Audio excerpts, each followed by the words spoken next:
Hey everybody, Jeffrey Guterman here.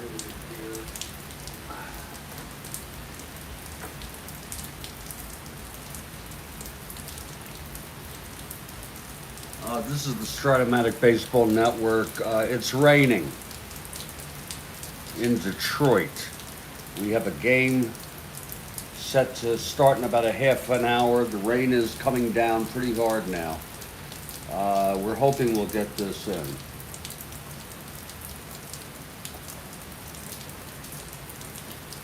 Stand by.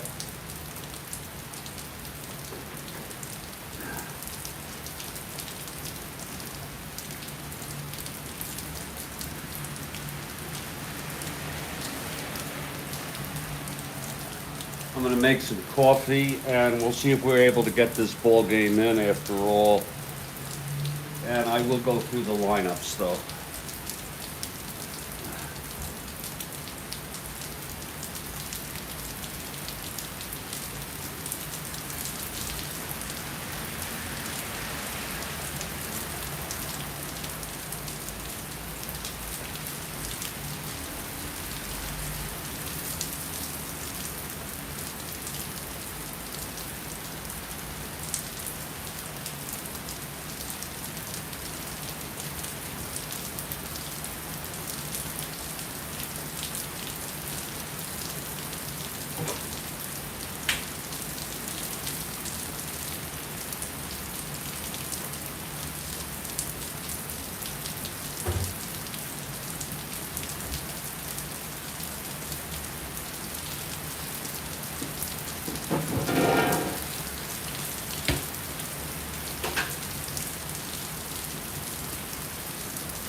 Stand by.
Hey everybody, Jeffrey Guterman.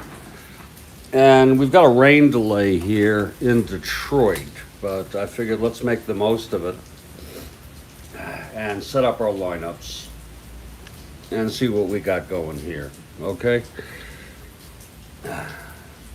Meanwhile, the coffee is brewing.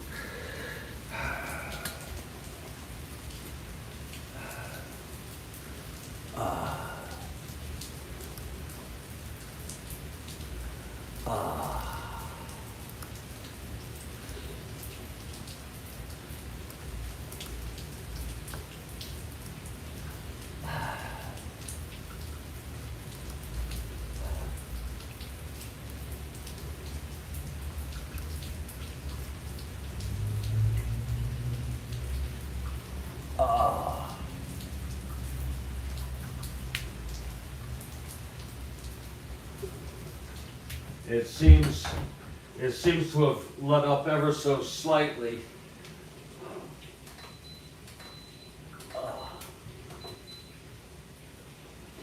So I'll come on in, we'll wait, and we'll see what's going on. It's going to be Chicago at Detroit here if the rain stops.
The Tigers won the first game of this three-game series 5-4,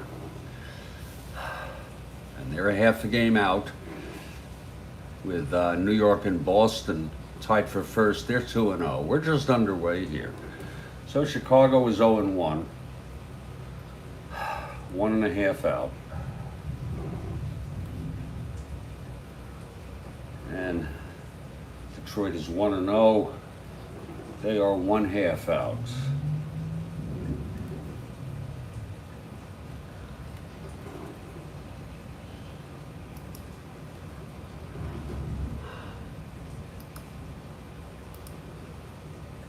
In this game, Tigers won it in real world 6-0.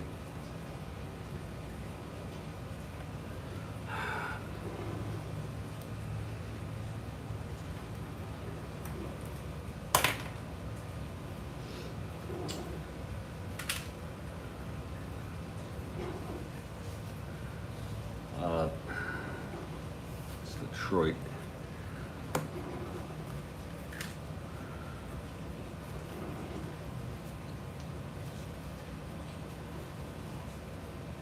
Frank Lange will be starting for the White Sox. Frank Lange. And he comes into this with a 0-0 record. He's a 5WR3.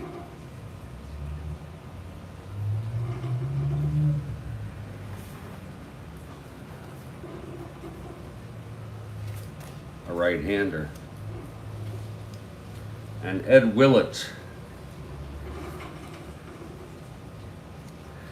will start this for Detroit. Ed Willett, he also, of course, has no record. And he's a right-hander, 4NR1.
That coffee is brewing.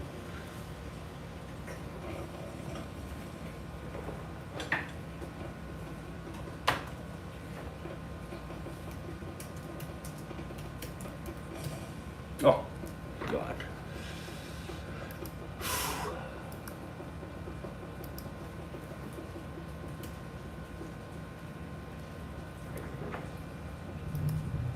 Frank Lange, the starter for Chicago, and by the way, just so we can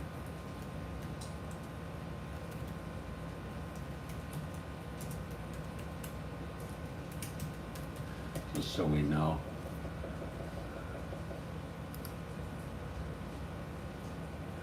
The Tigers came in second place, 13 and a half behind the Athletics. White Sox were 3 games over 500 in fourth place, so we just have an idea of who they were. Lange didn't pitch much at all. He pitched 4 seasons, and he died at age 62. He only pitched 4 seasons.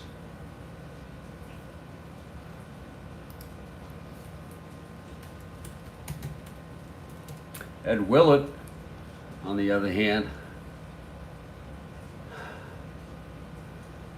he died at age 50 in 1934. He played 17 years.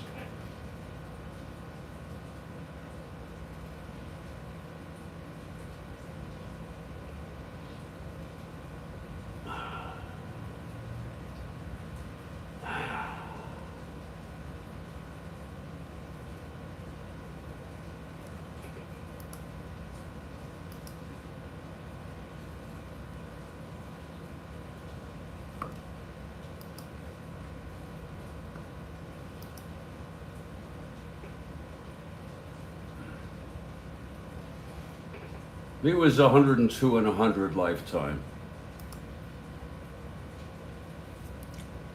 So those would be our starters.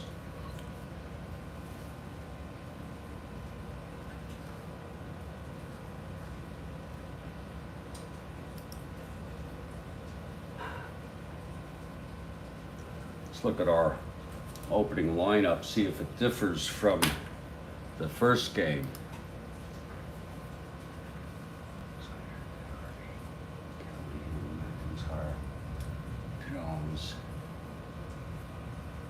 The only difference is Fred Payne will be catching. The White Sox had Sullivan catching. It'll be Fred Payne in this game.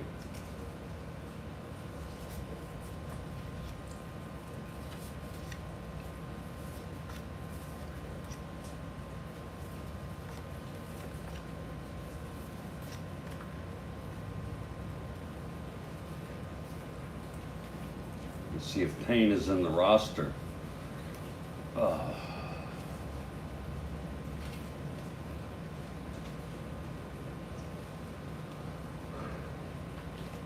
Here he is.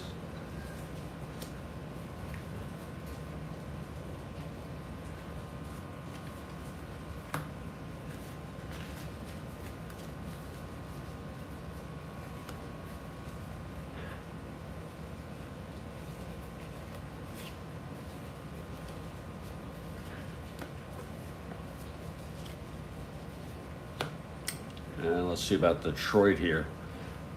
If that's changed. Jones, Bush, Cobb, Crawford.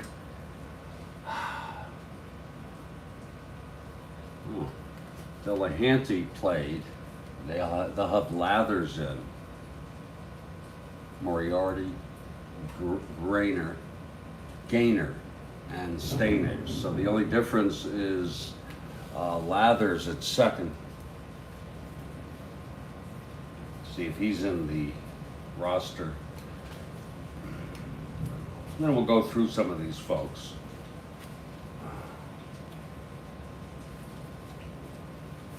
Here's Lathers.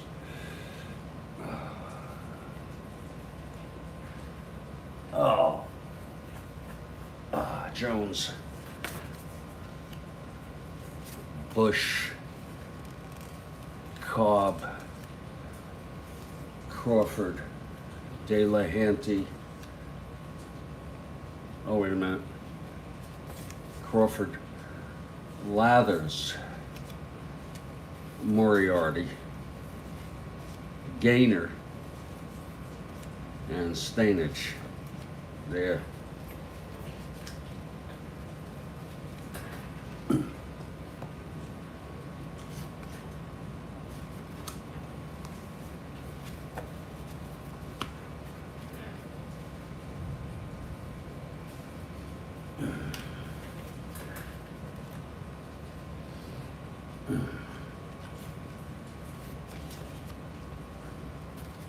Okay, let's get the, let's go get some coffee and see if we can get going here.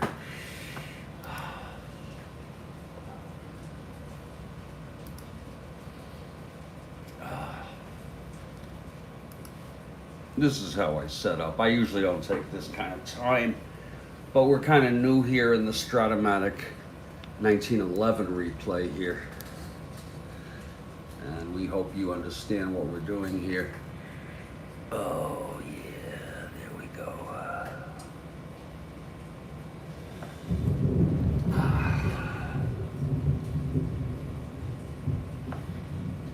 Oh.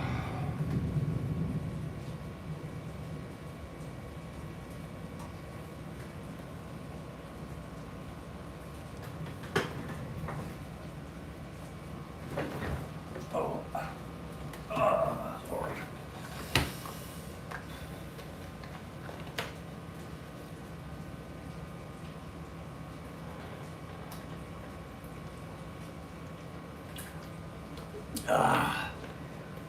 Oh. Oh.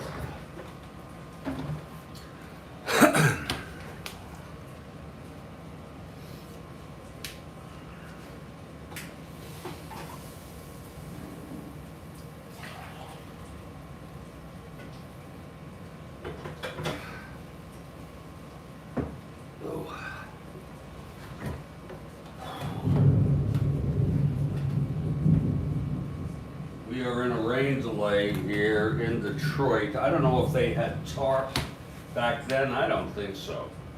But they're trying to get this game in. Let's go through the lineups. Leading off for the Chicago White Sox will be Amby McConnell.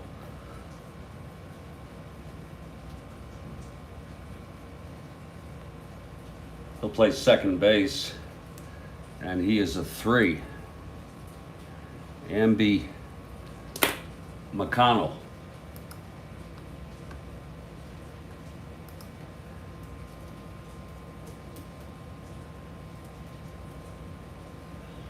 Amby McConnell was born in 1883. He died in 1942 at age 59.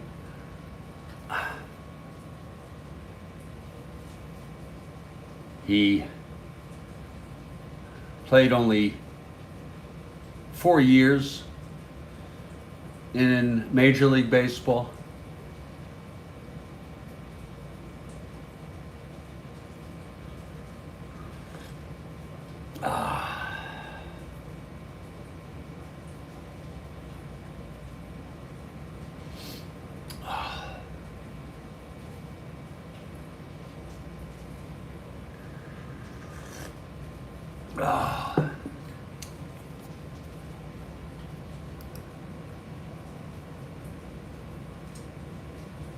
Batting second will be Harry Lord.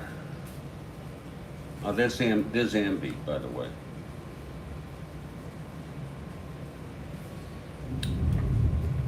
Harry Lord will bat second base and play third base. Bat second and play third base.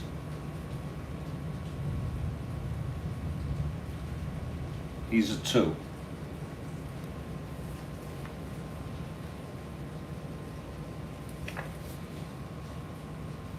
There's Harry Lord, pretty good hitter there. Let's see how he looks. Harry Lord, born in 1882, died in 1948, age 66, 1 year older than me. He played in, about 9 seasons, 278 lifetime average.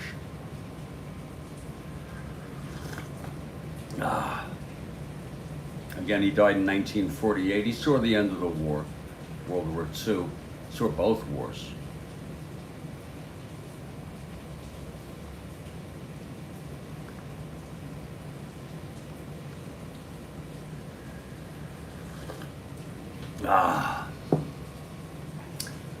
Batting third is Raleigh Zeider.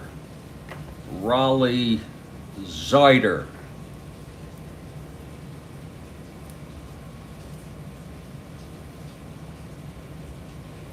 And he plays shortstop. He is a 3. Again, the White Sox are about an average team. They were 3 games over 500. Raleigh Zeider.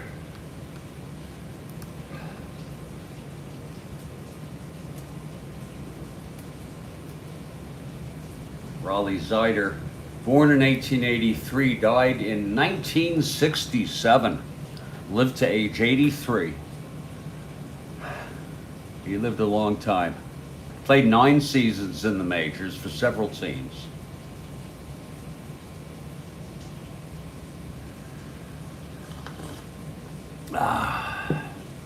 He had a 240 lifetime average.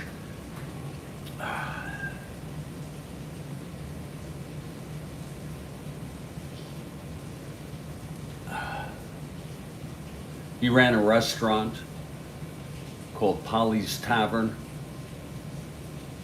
after retirement. I don't know if he owned it or just managed it. Again, he died at age 83, lived to 1967.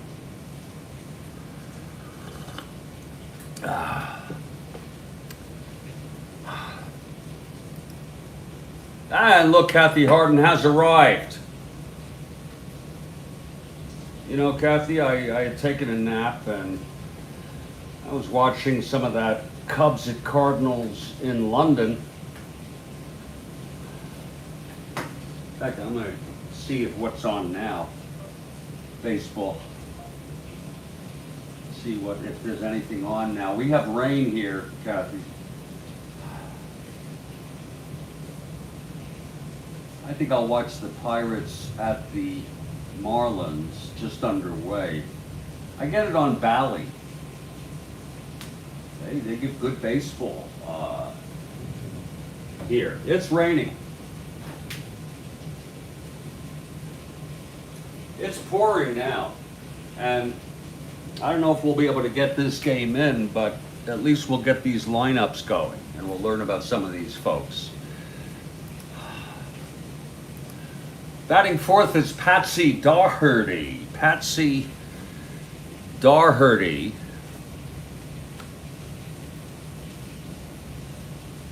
Put these guys up here for now.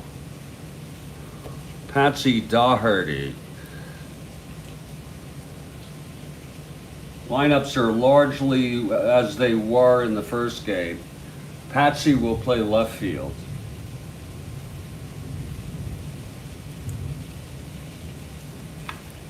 He is a 4+1. It's kind of cozy here with the rain pouring. Patsy Daugherty. Cleanup hitter, no home runs.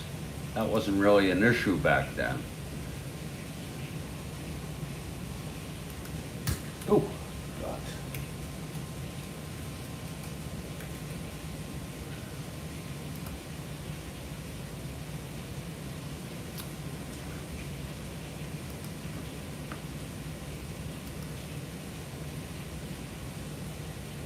Patsy Daugherty, born in 1876, died in 1940. Was on, didn't live long enough to see the start of the war for the U.S. or the end of it. He played about 10 seasons.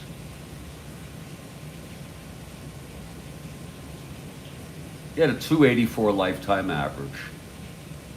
He died in New York, age 63. I don't know anything else about it.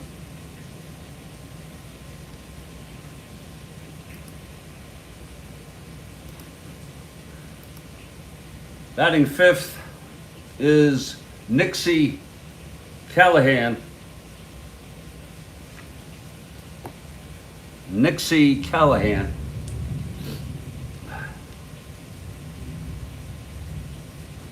This is the exact same lineup. I'll tell you when from the first game, which the Tigers won at 5-4. Some of you may remember. I know Kathy will remember. Cobb went 0 for 4, struck out 3 times. Nixie Callahan, he'll be playing right field.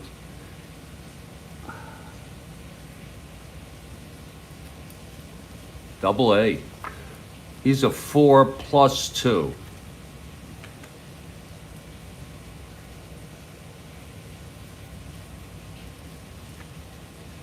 Hit, I can hardly see that. Looks like 261.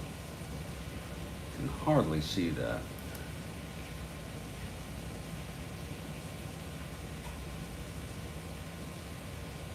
Yeah, I'm looking at it on the screen. Nixie Callahan, batting fifth and right.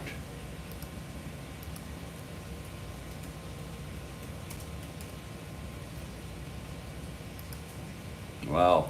He died in 1934 at the age of 60. He was born in 1874. Born in Pittsburgh, Mass. Played amateur baseball in Mass, then came in and ended up playing about, 19 years, holy shit, in Major League Baseball. He started in 1894, way back.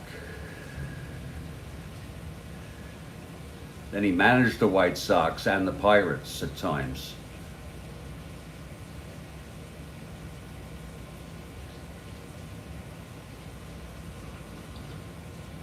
He took a break to manage his own team. He did an ad for Coca-Cola in 1914. That's Nixie Callahan. Batting fifth is Matty McIntyre, left-handed hitter. Matty McIntyre. All of these White Sox played in the first game until I tell you otherwise.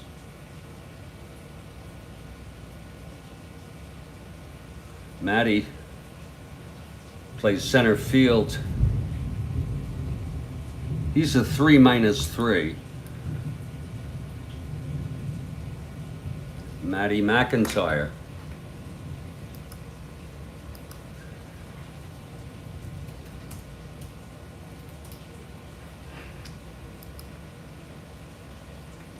Wow. Born 1880, died in 1920 at the age of 39 years old. Born in Connecticut. Kathy, like you. I don't know if you were born there.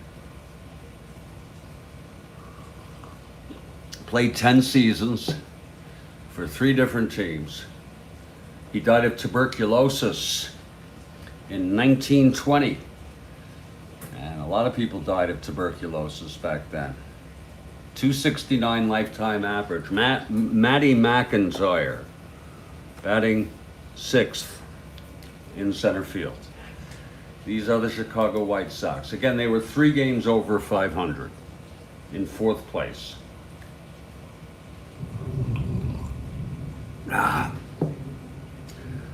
Batting sixth, 3, 6, 7, 8. Batting 7th, Tex Jones. The first baseman, Tex Jones. And he is a 3.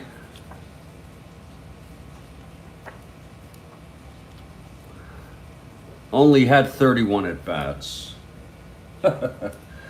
And he played in the first game. He'll get hurt or something. He was 1 for 4.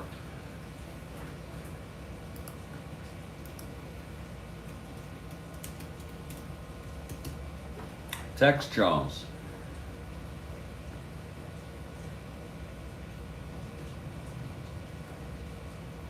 Whoops.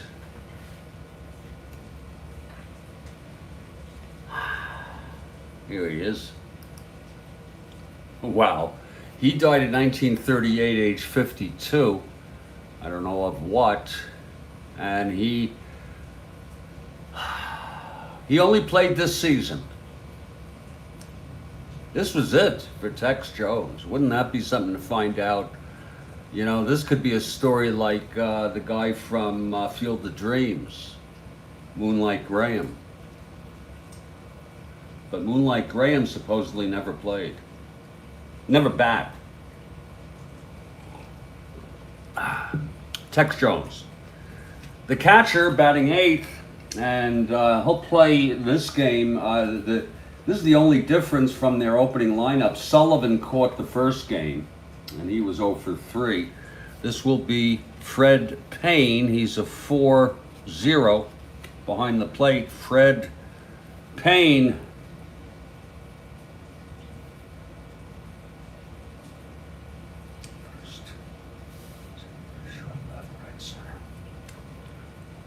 He didn't play too much. Everybody from this replay is dead. You can't be alive. He's 70. He died at age 73 in 1954. Played 6 seasons. Born in Camden, New York. And he died in Camden, New York in 1954 at age 50. And the pitcher, as we said, was Frank Lange, a very journeyman pitcher. He had 22 starts. Wow. Surprised he was only, it looks like 8 and 6. Decent ERA, but that's that. So that's going to be the lineup for the Chicago White Sox. He is a 5 WR.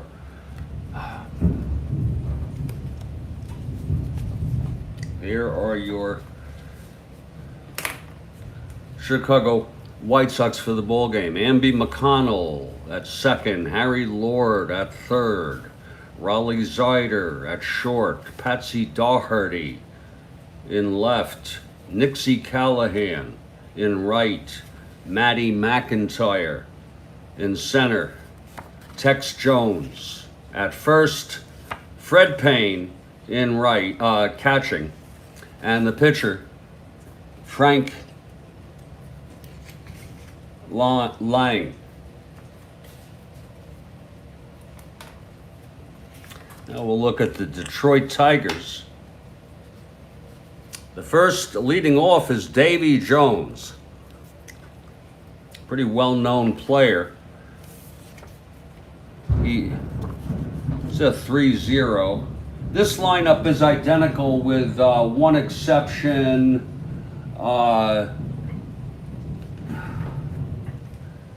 That Delahanty is not playing. It will be Chick Lathers in for him. We'll get to that in due course. Here's Davy Jones leading it off. Again, he'll play left field. He was a solid part of this Tiger organization. Davy Jones, there's no E in Davy. Cobb enjoyed him as a teammate. He's the leadoff hitter. He was born in 1880. He died in 1972 at the age of 91. And he's well known for being part of this outfield with Ty Cobb and Sam Crawford.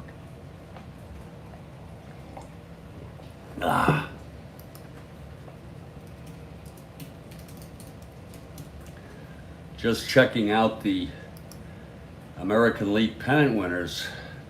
Detroit won the pennant in 1907, 8, and 9, 3 years in a row, and then the A's won it in 1910. That's the year before this one, and then this year. Just so you get an orientation, the Tigers were a very good ball club.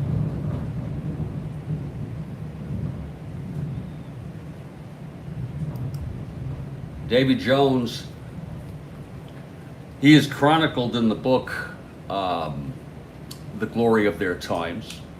And in fact, there is a, in the 1966 book, The Glory of Their Times, as a result of interviews. In fact, you can find the, you just search that on YouTube, and you can listen to it. It's quite interesting. He was born in Wisconsin.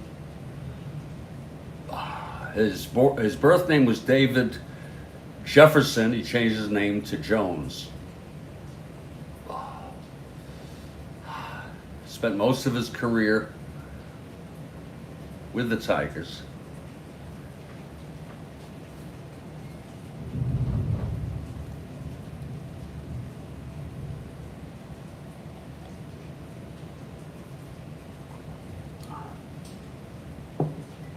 After retirement, he was 38. He ran a pharmacy in Detroit.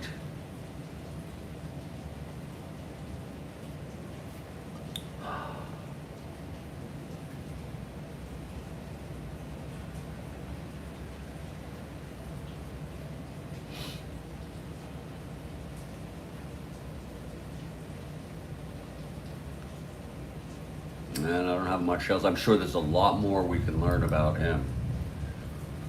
Batting second for the Detroit Tigers is Donnie Bush. He's a switch hitter. Donnie Bush, and he is the shortstop. He is a 1. You don't get many of those. Even the best are often 2s. Donnie Bush batting second. Folks, we're in a rain delay here at Detroit. I don't think they had tarp back in those days. And they were tough. They played, you know, they'll play on wet, you know, it doesn't frickin' matter. Okay, they had nothing to resolve it. Okay, they'll play.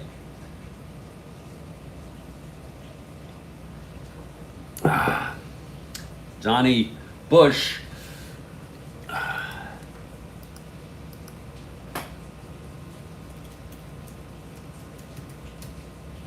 Donnie Bush.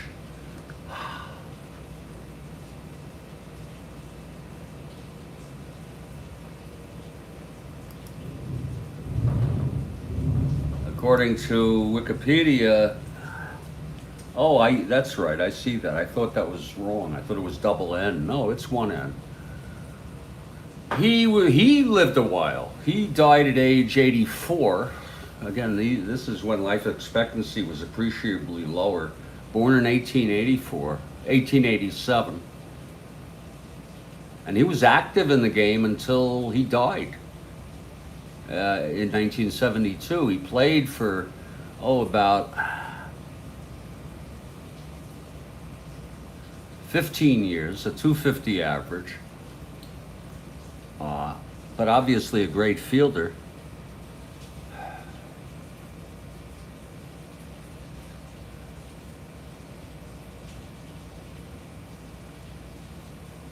He was a manager in the 20s and the 40s during the war. He managed the Pirates in 1927 when they won the pennant. Many of you know that. And he lost to the Yankees, of course, Murderers Row in the World Series. I didn't know that. Born in Indiana.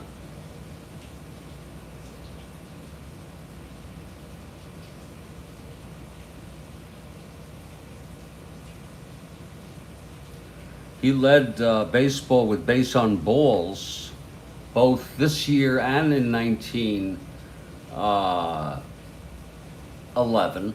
This year he had 98.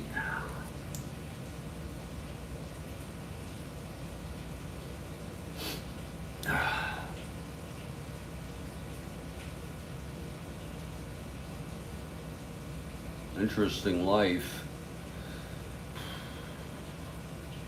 He was he was an executive for the Louisville Colonels. I guess they're semi-pro or something. In the 30s, the 40s, Indianapolis Indians into the 50s.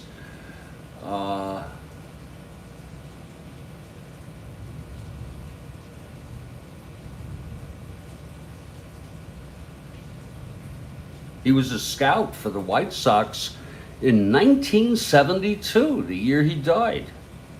How do you like that? He fell ill and died 3 weeks later. That's Donnie Bush. Well, the next guy needs no introduction. He's a 1-1. He plays center field, and his name is Tyrus Raymond Cobb.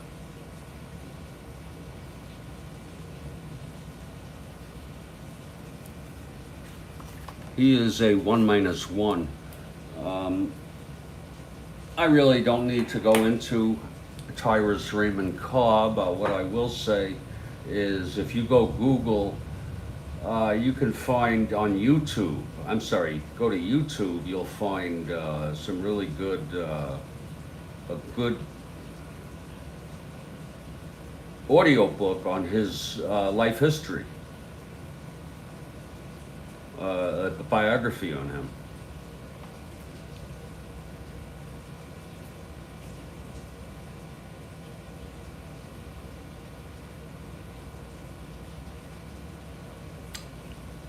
Sam Crawford is the cleanup hitter, and he plays right field.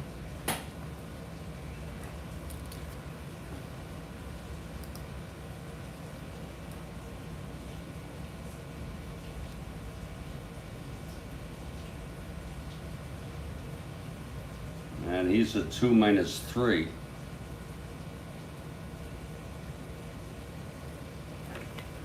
Sam Crawford, look at that 420 hitter. Holy cow. Huh. Lord. Sam Crawford, he hit 378. Oh, Lord. I think Crawford's in the Hall of Fame. He died in 1968. How do you like that? By the way, Cobb died in 1961. He died in Hollywood, California. He was 88 years old, Sam Crawford. He had a 19-year career. He had 309 triples. That's the most in Major League history. He had 2,961 hits. He was a 309 lifetime hitter. He's got to be in the Hall of Fame. Sam Crawford, and he's the cleanup hitter.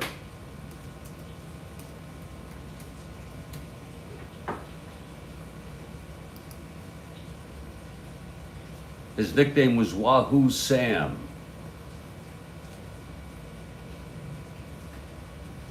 Born in Waterloo, Wahoo, Nebraska.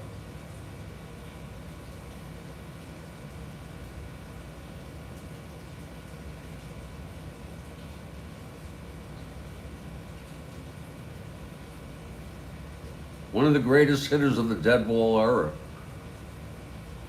And he still holds the Major League record for triples, career triples, 309.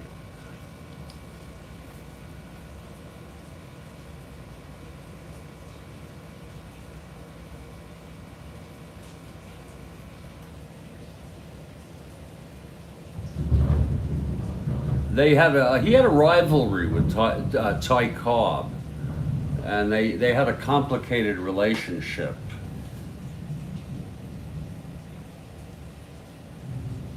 Sure, we could learn about that.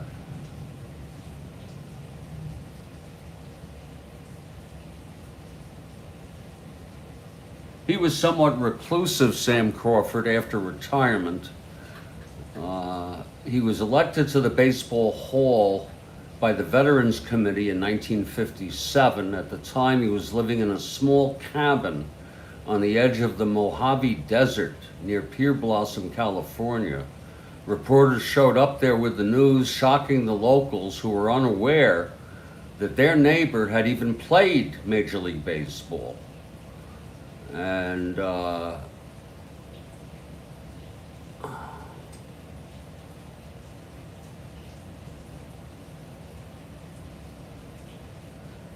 again, he was interviewed by Lawrence Ritter for the book, The Glory of Their Times. And if you go on YouTube, you can hear that. You're going to hear what he did was he took it in their own words. So basically, each chapter was on a player from the dead ball era. This came out in '66, and it's almost like it is a first-hand account. He had a stroke in 1968 and died 2 weeks later. He was 88 years old. Sam Crawford. Yeah. Batting fifth, and you know, all these players, unless I tell you otherwise, played in the first game. This player did not. Chick Lathers. Boy, look at that card. Oh, God. Oh, my Lord. Chick Lathers, he only had 45 at-bats. Hit 222. We'll look him up, though, because you'd be surprised that some of these folks who hardly play turn out to have very interesting lives. Chick Lathers, he'll play second. And he is a 4. We'll check him out. I ate a lot of popcorn this morning, and my mouth is very dry. Let me check the rain.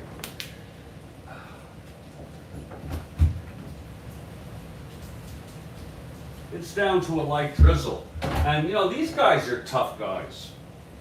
Okay? They're gonna fucking play. I don't care if it's pouring, for Christ's sake. I'm not setting this all up for my health, you know. And folks, those of you who are new to the Strat-O-Matic Baseball Network, this is only the 16th game in the 1911 replay. I'm just starting to get to know these people.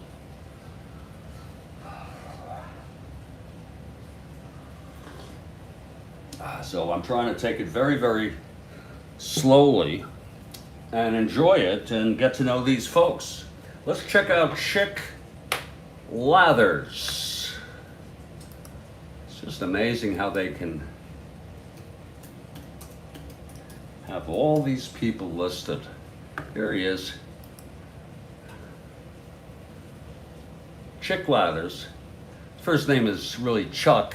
Wow, he lived till 1971. Who would have thought? He played only 2 seasons, and this was one of them.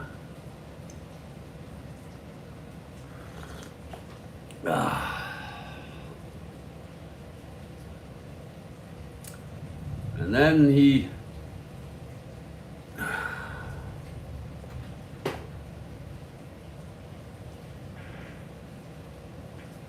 was traded after 1912 to a semi-pro team, and he dropped out of baseball in 1913 to become an automobile salesperson.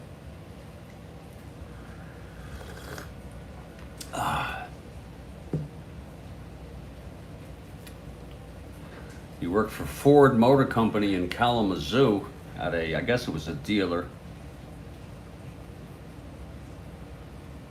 He went to the U.S. Army during World War I, and then he returned to Ford as a branch manager. Then he was a dairy farmer starting in 1925. In 1962, he sold his dairy farm, and he spent his winters in his later years in Fort Lauderdale, Florida, right here in Fort Lauderdale. And he died in 1971 at age 82 in Michigan.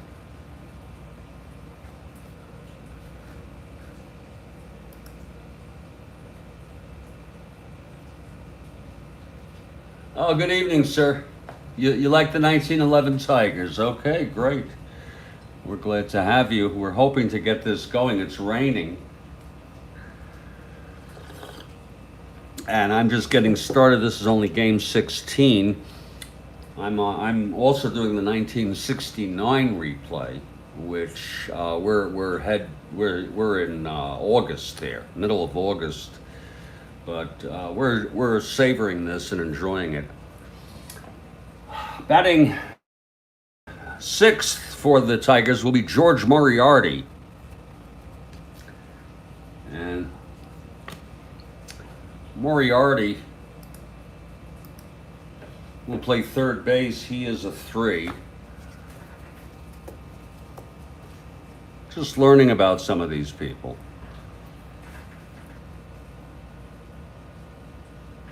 He played in the first game.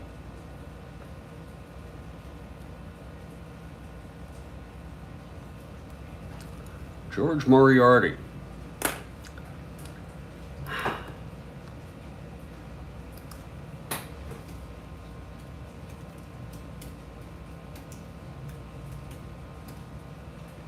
Here he is. Wow, he died in 1964. He was 79 years old. He played for about 14 seasons.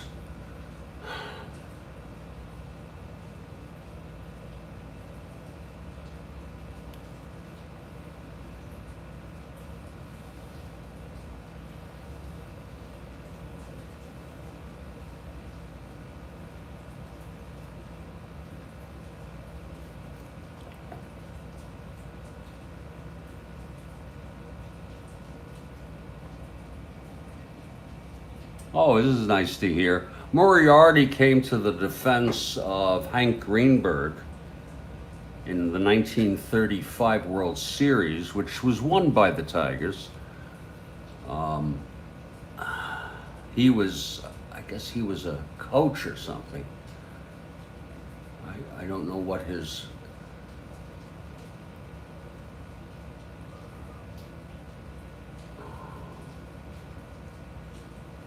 Oh, wow. He was an umpire and crew chief for baseball also. And he was an umpire during the 1935 World Series and was the crew chief. And it's been reported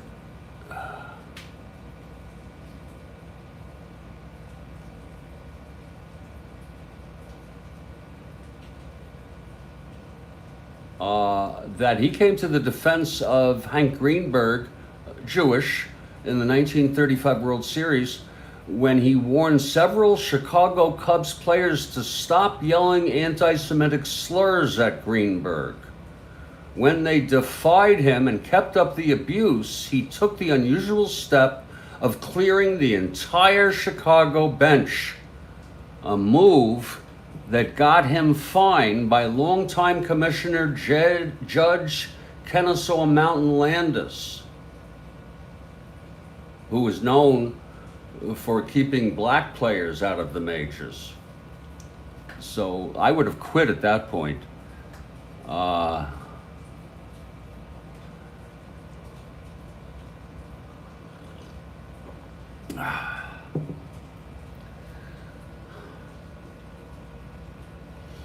So good for Moriarty for standing up for what's right.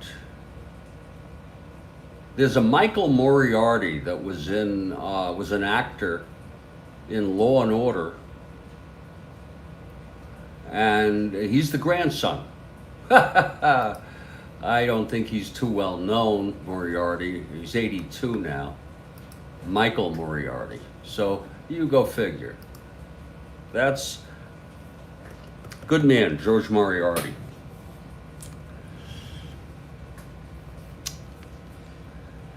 Batting seventh for the Tigers is Del Gaynor. Del Gaynor, first base, he's a 2. Del Gaynor.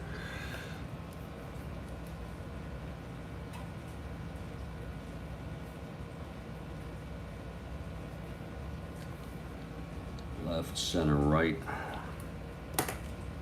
He played in the first game. 0 for 3, had a sacrifice fly and knocked in a run.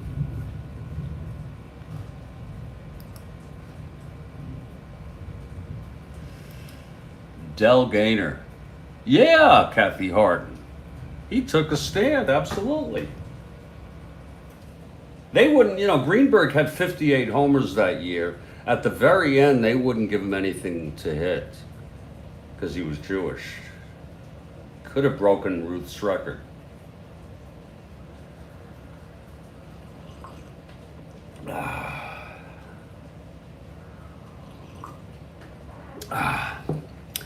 Del Gaynor will bat 7th.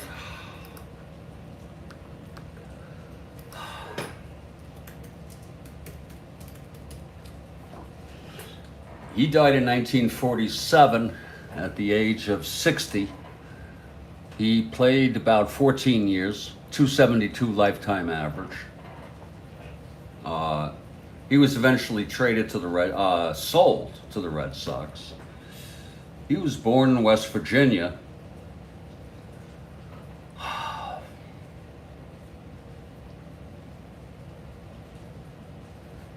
After retiring from baseball, Del Gaynor worked as a deputy U.S. Marshal in West Virginia. He married in 1937 to Pauline Edwards, the secretary to the judge in the courtroom where Gaynor was assigned. They had a daughter, Barbara Ellen Gaynor, or Bobby as she was known. Gaynor died suddenly in 1947 after being stricken at his home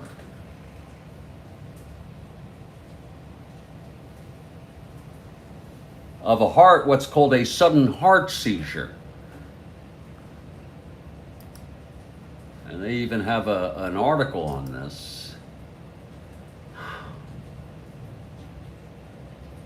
They called him the sheriff.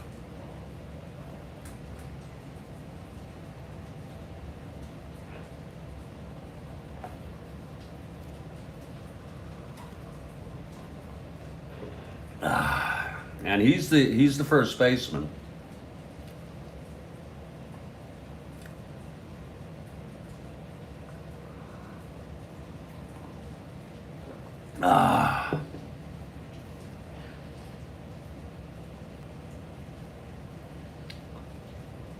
He played in semi-pro and today what we would call the minors in the 20s.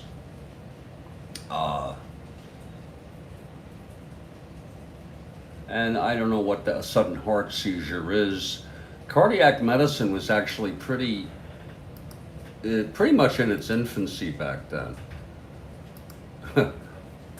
The eighth batter will be Oscar Stainage, and he's the catcher. He played in the first game. He's a 1-3. Oscar Stainage, he played in the first game. And again, Lathers is the only different player in for Delahanty, and Payne in for the White Sox, catching in place of Sullivan. Oscar Stainage.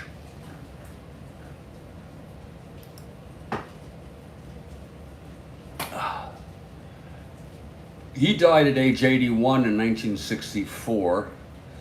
Played about 14 years. Pretty journeyman player.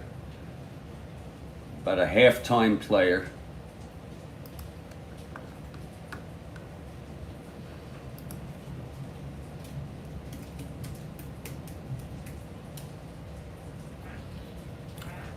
He was a catcher. Obviously a good fielder. Good arm, -3. A native of Tulare, California. The son of a rancher and a farmer. In 1922, there were allegations that in a 3-game series against the White Sox in 1917, that he was in on the fix. He was on the,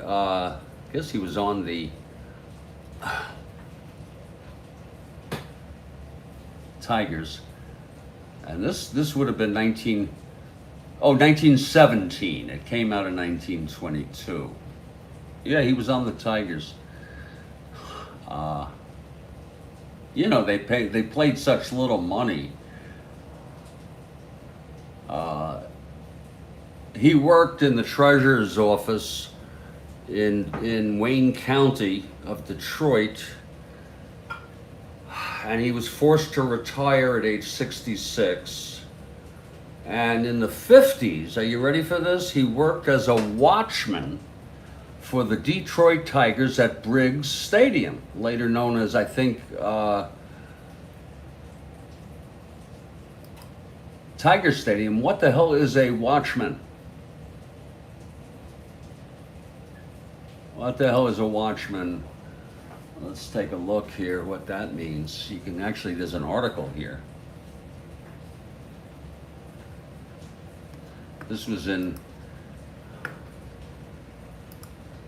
forgot if I said what year this was. This was back in, this is interesting. This,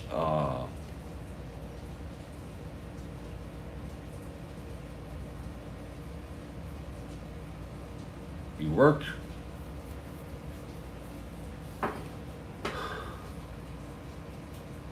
1950s.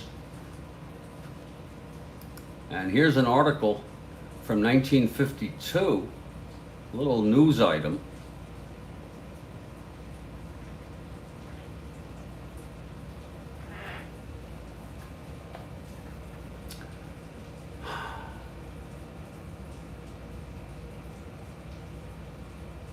It's about Stanage, who at age 69 said the following regarding a no-hitter by George Mullin in 1912.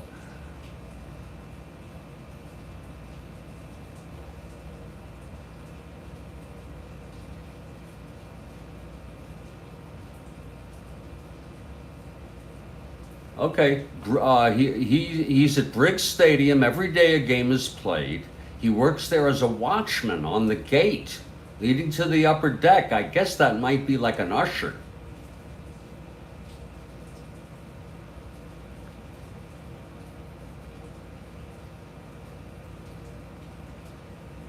And here's a picture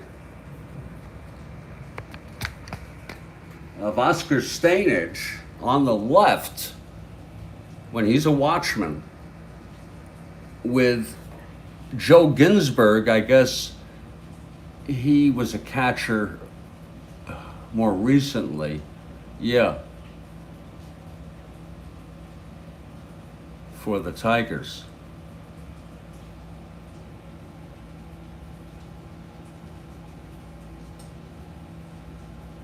Isn't that interesting? So this very, very interesting. That's actually Oscar Stanage right there. And here he is as a youngster.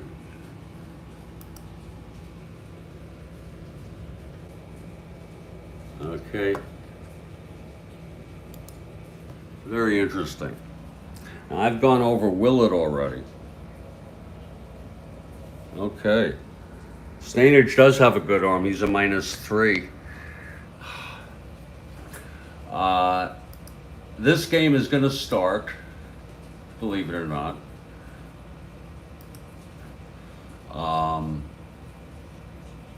And I'm going to have some new coffee, and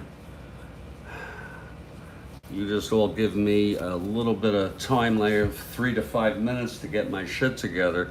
And when we come back, we're going to have, now that we've met our players, Frank Lange for the White Sox facing Ed Willett. And this gives a new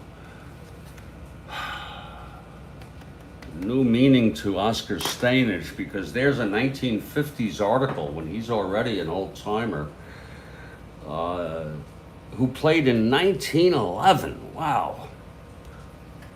So we'll get to know these people better and better as we go along. And of course, he's long gone. He is a -3. That's right. I don't know what to call you, guy.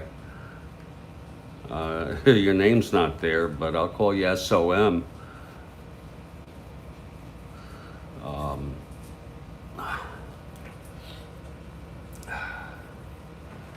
So I'm looking forward to getting this ball game underway here.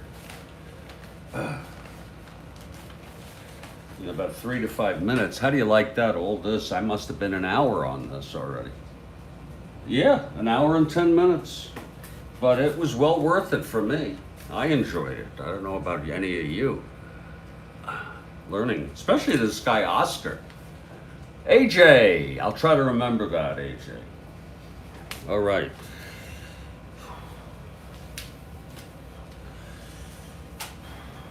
So you all give me just a couple minutes here. And we'll get this going. Yes, we will. Then after this game, I'll post it, and then I'm gonna put it into the set up some more games for starting Monday. This is the Strat-O-Matic Baseball Network. My name is Jeffrey Guterman, and hopefully we'll have the first pitch when I get back. It's not too big a crowd, as it's rained, but it has let up now.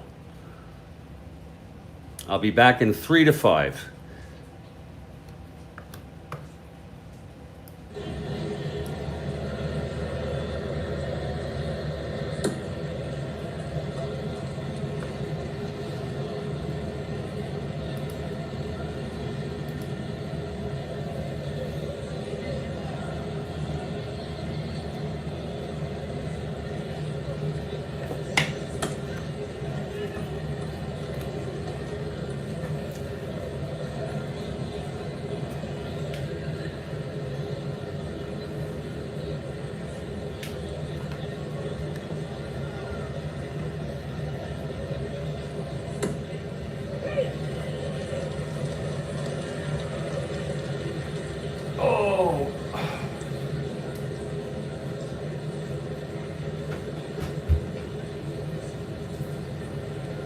It has stopped raining for all intents and purposes. It's like a very, very light drizzle. And these guys are going to play. I'll be back.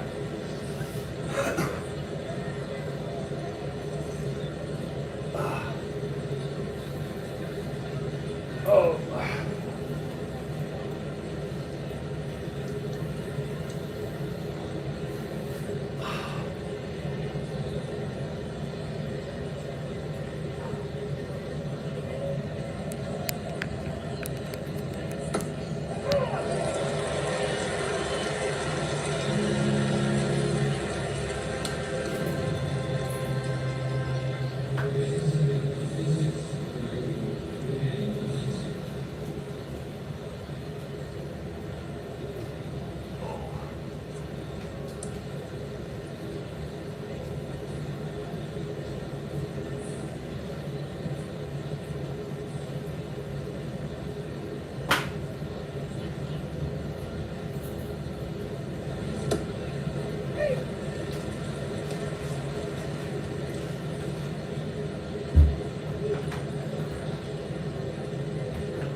Yeah, I just went outside and it's raining and they're gonna play.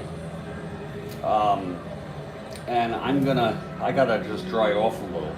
My glasses are all foggy. We'll get this ball game going. These bastards are gonna play in the rain. I don't know who it. And keep in mind, these Tigers came in second, and they won 3 pennants in, I think,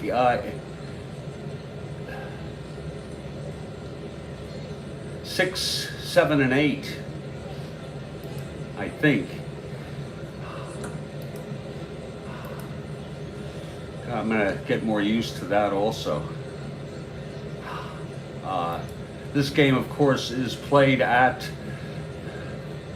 Bennett Park in Detroit, and there were 6,100 in attendance, but I'm gonna say cut about 2,000 off that due to the rain. So we'll make it 4,100. Brave souls who have followed up, and the Tigers take the field. Ed Willett on the mound. 13 and 14 on the year, 22 starts. This is a team that feels they can win the pennant again. Phillies won the A's won the pennant last year.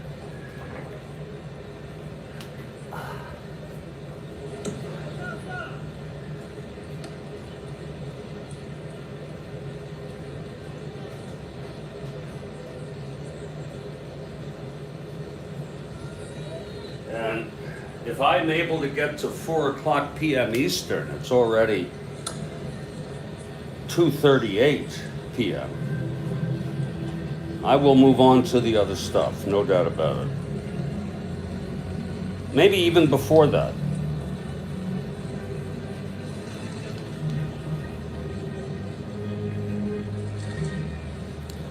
Here we go.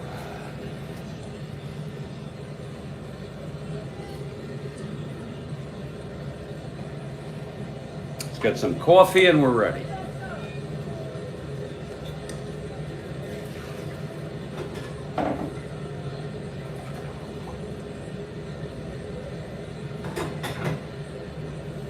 I might start at any time, as soon as the coffee runs out.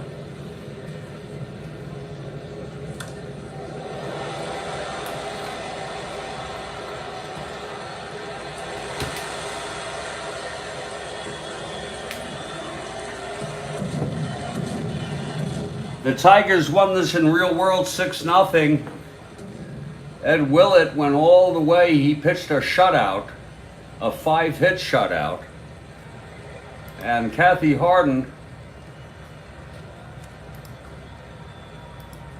is for the Tigers. I'm for the Tigers. I'd like to see them challenge the A's. And leading it off for the White Sox is Amby McConnell, a left-handed hitter. Lefty-righty here. Willett is ready. Here's the windup and the pitch to McConnell. And we're underway. 6-10 left-handed, grounds it to third. Moriarty, he's the good guy who helped Hank Greenberg. That'll be 15-3 at third. And, oh, he boots it. So Moriarty gets charged with an error, and McConnell is on. Here in the top of the first. McConnell is a D, and Harry Lord is the batter. Zider on deck.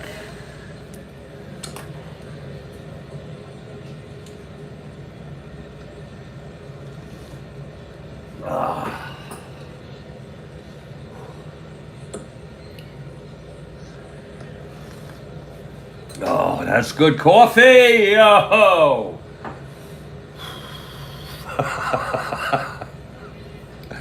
Okay, Willett from the stretch. Here's the pitch to Lord now. That's 6-7 left-handed, and that's a chopper to second for Lathers. He's a 4. Uh-oh. 17-4 throws him out, and McConnell goes to second. So it's one down.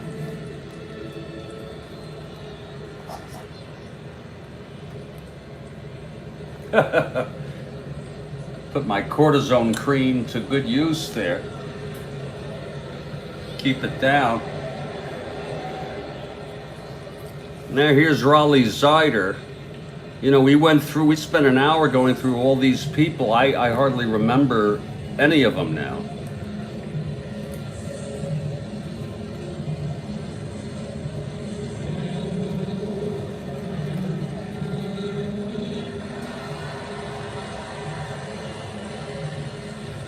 Okay, it's Willett from the stretch. McConnell on second, one down. Here's the pitch to Zider. That's a 2-3 right-handed. Hit him.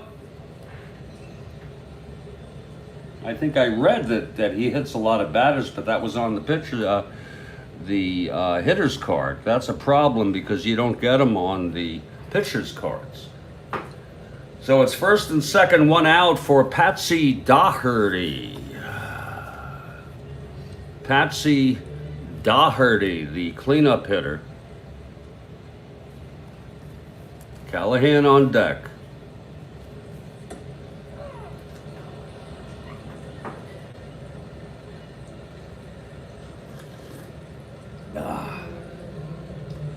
That Perez, by the way, that pitcher in Real Worlds, Kathy, for the Marlins. Have you heard about him, Perez? Boy, he's something, isn't he? He's got the goatee, no mustache. I don't know if you've caught any of him. Okay, here's Willett now. The pitch to Daugherty.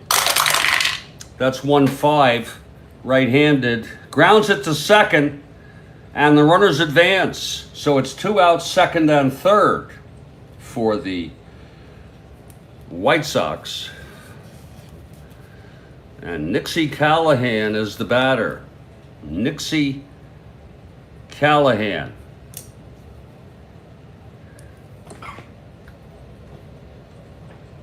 You know about him, Kathy? He's good. God. Boy, I just watched him throw a breaking pitch. I have it on mute. Marlins lead the Pirates 1-0. Pirates a good club this season.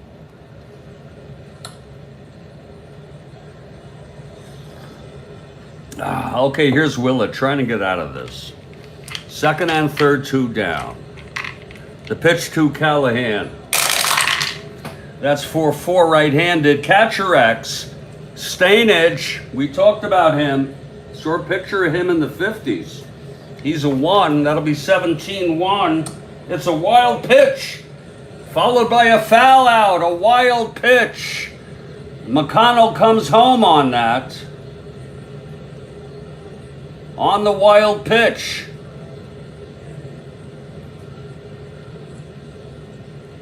A wild pitch by Willett. Side is retired.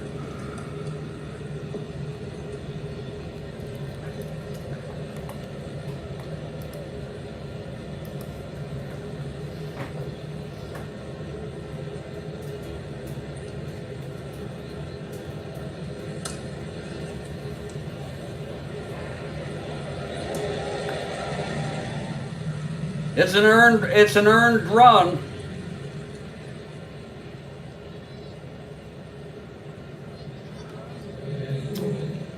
And it's not an error.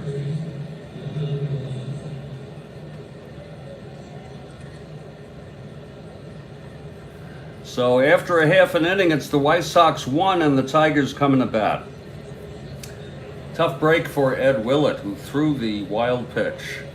It was not Stranahan's Stainage's fault.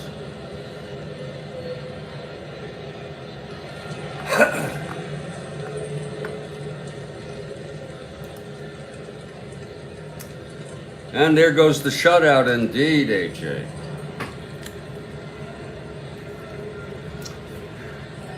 Well, Frank Lange takes the mound. He's a right-hander.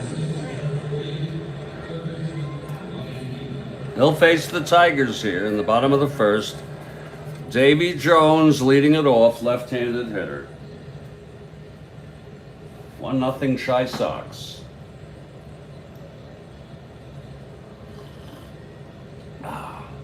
God, he struck him out on 3 pitches, Perez.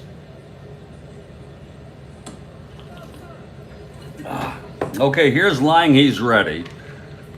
And the pitch to Jones. That's 1-7 right-handed, and it's a base hit by Davey. Base hit to right, thrown in by Callahan. Davey is on, 1-2-13, stealing. Here's Donnie Bush now.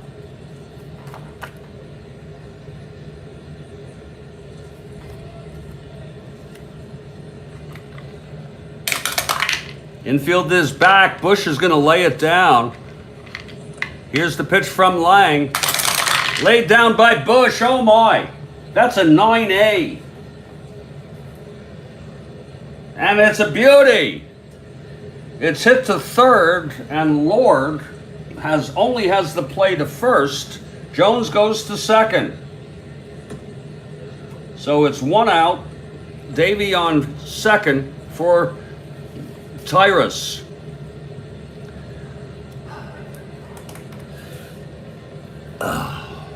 Tyrus was the Charmers Award winner this season. Look at that, 127 RBIs. Davy Jones on second with 1 down. It's Lange from the stretch.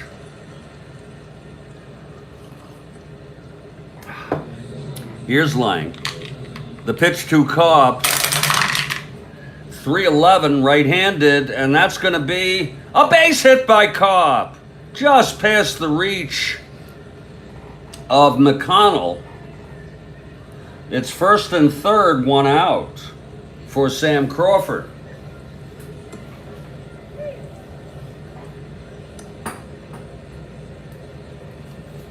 Cobb gets his first hit of the season. He went 0 for 4 in the first game of this series. Tigers won that 5-4. First and third, 1 down. Infield back for the double play. Here's Lange. Pitch to Crawford. That's 6'10", left-handed. Fly ball center X. McIntyre, he's a 3. 7-3. Makes the catch. And Jones tags. It's a tie ball game. Cobb tags to second. A run batted in for Crawford with a sacrifice fly. It's now a 1-1 ball game.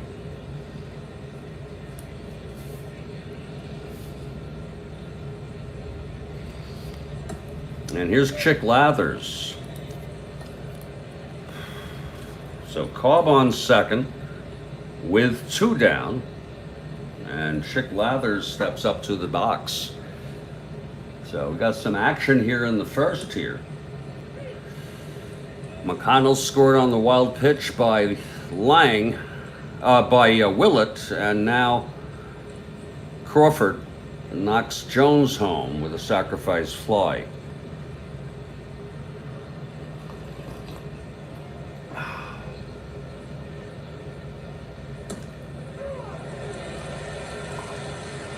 Okay, Lange is ready. Here's the pitch to Lathers. That's 5-3 left-handed. Grounds it back to Lange. He's a 3. 5-3, and he throws him out on the side is retired. But a run for the Tigers on 2 singles, a sacrifice, 2 sacrifices actually, and 1 left on. After 1, it's a 1-1 ball game here at Detroit Bennett Field.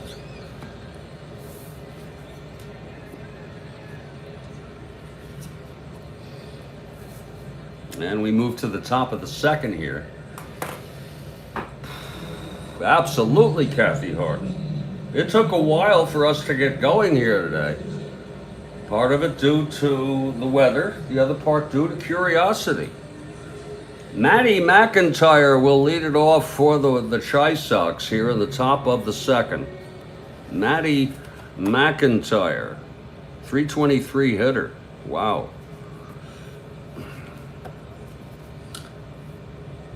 Okay, Willett is ready.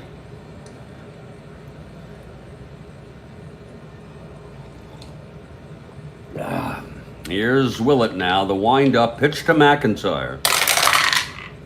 That's 4-4 left-handed. Catcher X. Stanage, he's a 1. 11-1. And he fouls out to Stanage. 1 away. Second foul out in order. Here's Tex Jones.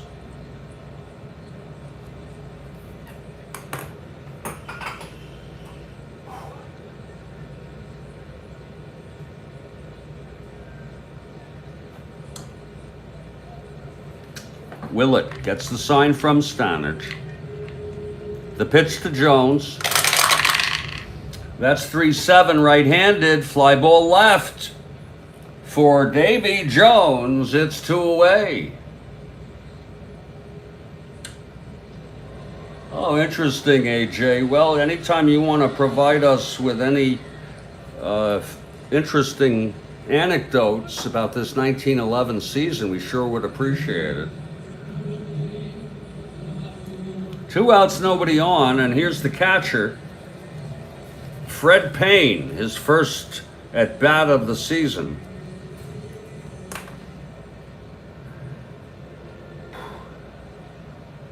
Two outs, nobody on. Willett, the pitch to Payne.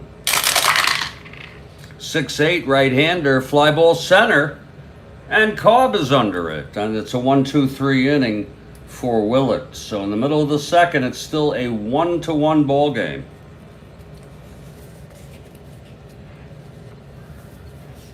How'd you get interested in the 1911 of all seasons, AJ?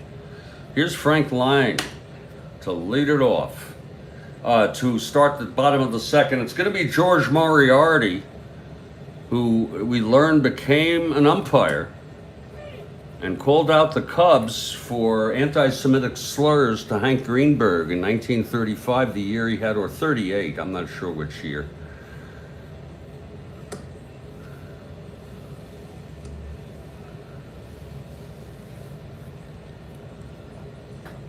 Okay, Lange is ready. Here's the pitch to Moriarty.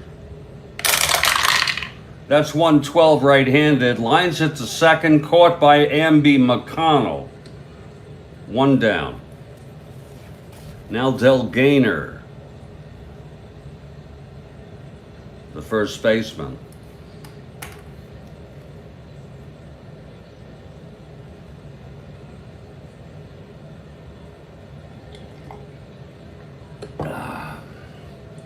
Lange winds and deals.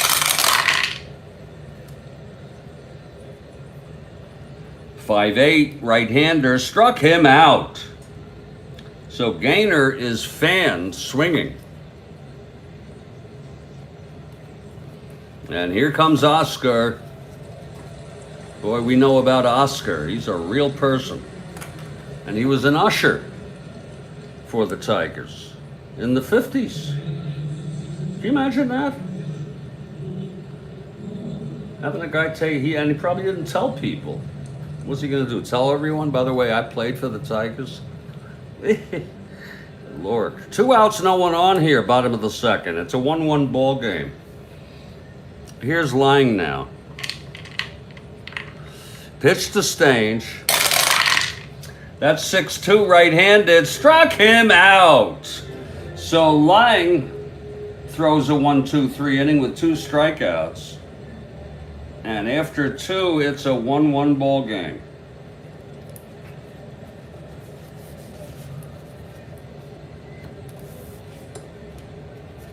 We move to the top of the third.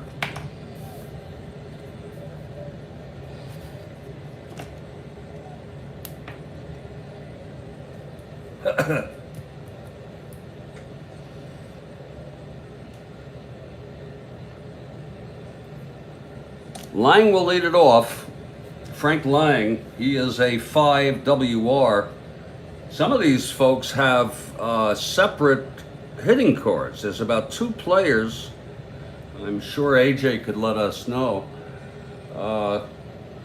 And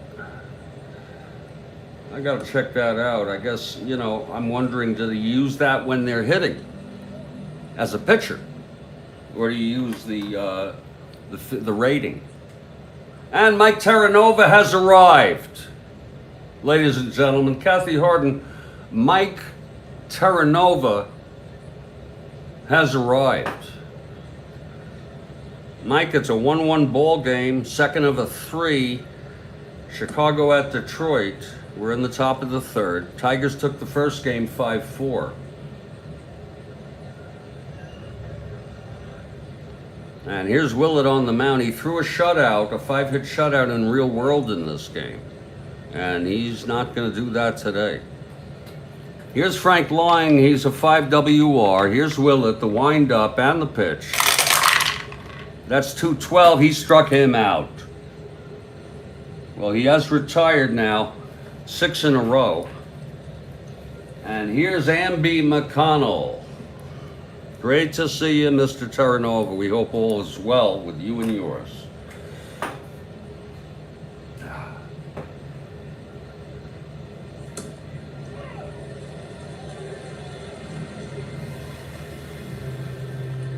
This guy Perez is amazing. Mike, have you seen this guy Perez on the Miami Marlins? I'm talking about real world now. I have it on mute. They're leading 1-0 Pirates, top of the 6th. He throws minimal pitches. Yuri Perez. He's just an amazing pitcher.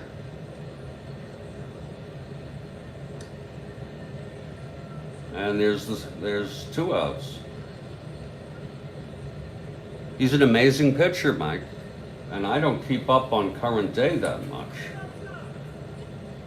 But, you know, I'm in Miami, so we get a lot of that. He came up from the minors this season, I think. Okay, Amby McConnell facing Willett here. 1 out, nobody on, top of the 3rd.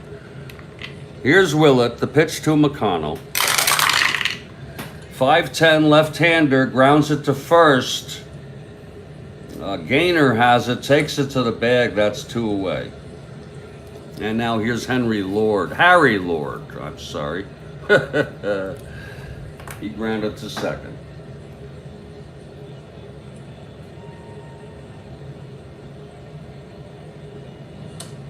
And he always has sort of like a smile on his face, a very subtle kind of look.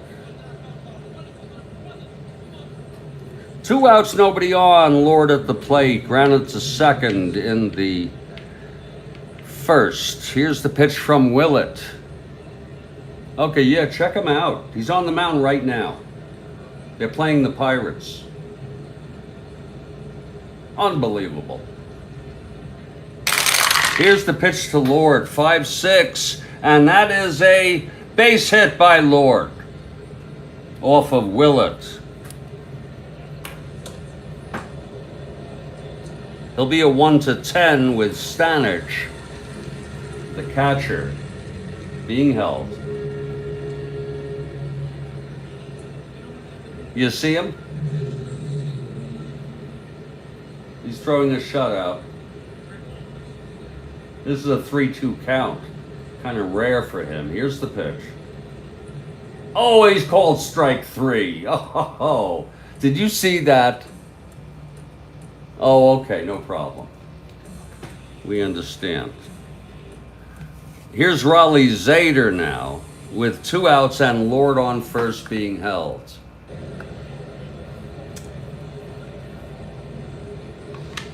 Here is the pitch from Willett. 1-5, it's a base hit up the middle. Lord goes to second.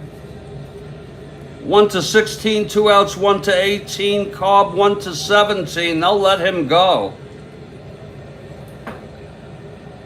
Yeah, no problem, Mike. Just if you want, make a note of it. I'm sure you'll be able to see him all the time on YouTube, whatever. So it's 2 outs, 1st and 3rd, a 2-out rally by the Chi Sox. It's a tie ball game, folks. Here's Patsy Daugherty.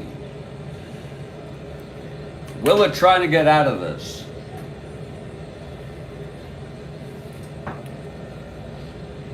Okay, Willett now.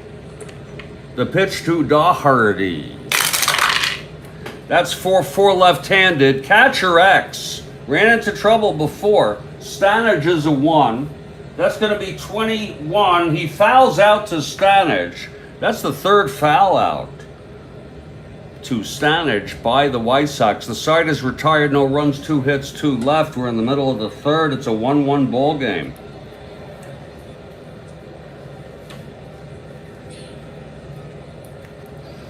Still enjoying the coffee. When it runs out, we'll move on to the other stuff.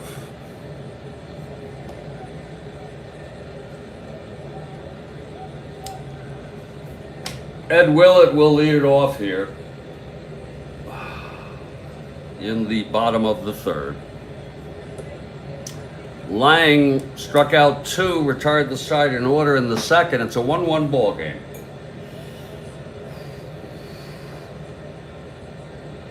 I'm going to use the lavatory. When I get back, we'll play ball.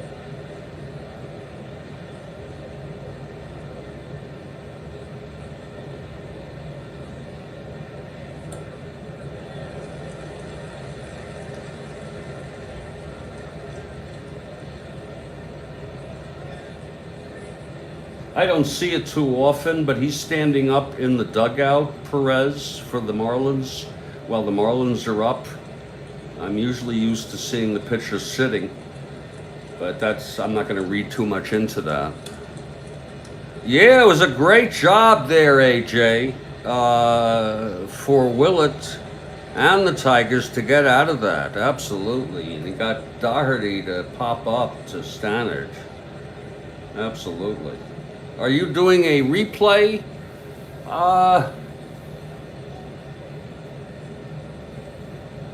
You know, you can just click on his, if you go to the right in the text, Mike, on AJ, that's his real name, on Strat-O-Matic Baseball League, then you can say go to channel, and there is his channel, and he actually has some videos there. Might be interesting to look at them.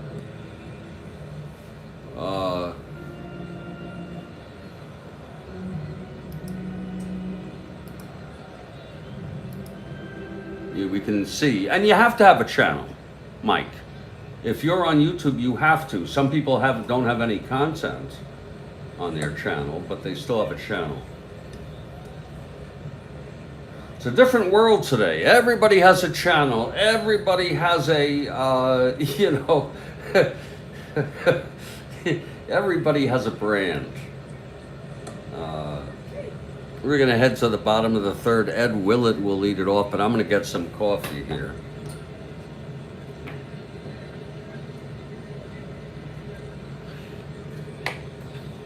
Thoroughly enjoying this ball game.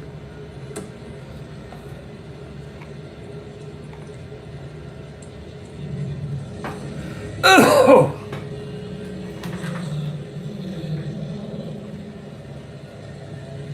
Yeah, Mike. Yeah, that's a cool thing, you know.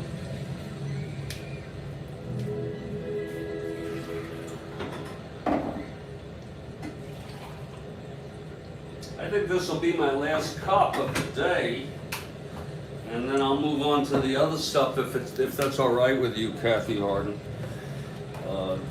I know it's early, but look, it's so strange.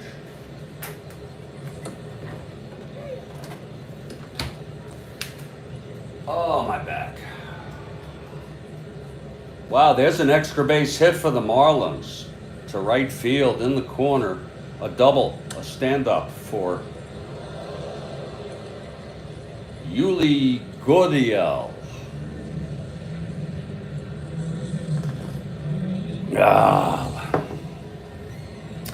I'll wait to go to the lavatory. Here's Ed Willett now leading it off for the Tigers. Lange on the mound, retired the side in order with 2 strikeouts in the second. Here's the pitch to Willett. 6'4", right-hander, catcher X. Payne is a 4. 12-4. He fouls out. A lot of foul outs to the catchers today. Here's Davy Jones now, his second at bat, second plate appearance. Singled and scored the run for Detroit in the first. Came home on a sacrifice fly hit by Sam Crawford.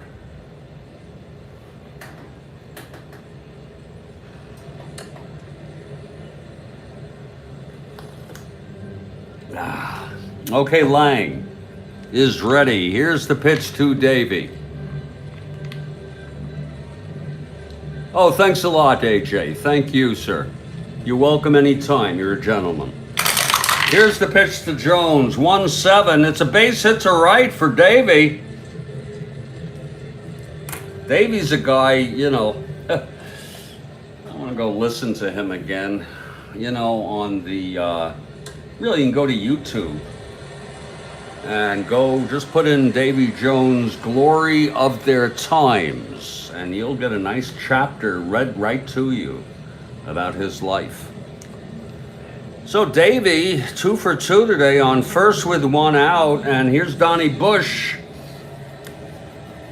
a switch hitter batting left against Lange. Cobb on deck. I'll tell you,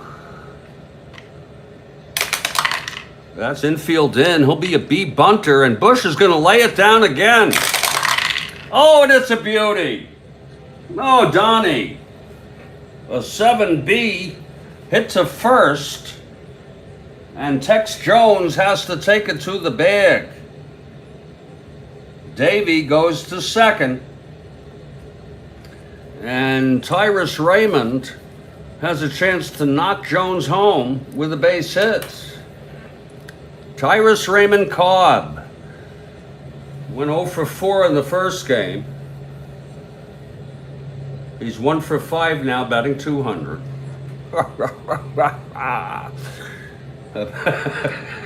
About half of what he less than half that he did in real world. So he'll come around.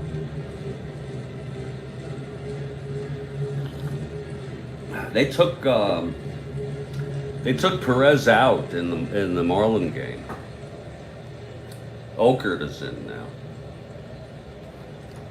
So it's 2 down with Jones on second. Here's Lange and the pitch to Cobb. 3-4 right-hander. Oh, he flies it to left. Doherty makes the catch. Look at that in a sea of base hits there. And the side is retired. Cobb just got ahead of it a little bit. No runs, 1 hit, and Jones stranded on second base. But it was a good try. After 3, it's a 1-1 ball game, and I think the fans are enjoying this. I'm enjoying this. This travel back in time. Move to the top of the 4th here. Ed Willett, meanwhile, will face Nixie Callahan to start off the top of the 4th, and I'm still going on this, Kathy Harden.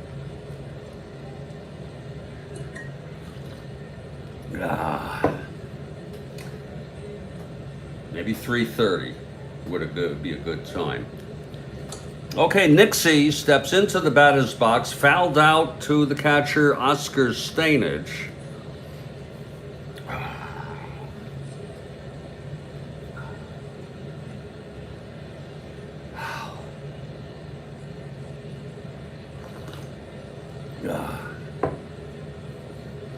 Here's Willett, the pitch to Callahan. That's 3-10 right-handed, and that's a base hit up the middle. Cobb fields it, throws it in. Callahan on first. He's a double-A, 1 to 15, 1 to 12.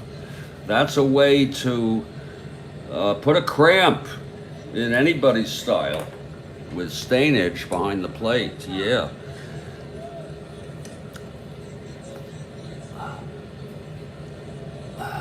Here's Matty McIntyre now. So many of these people are A bunters.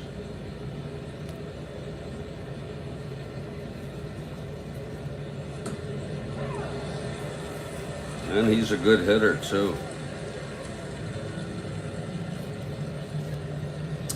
Okay, Willett from the stretch, and the pitch to McIntyre.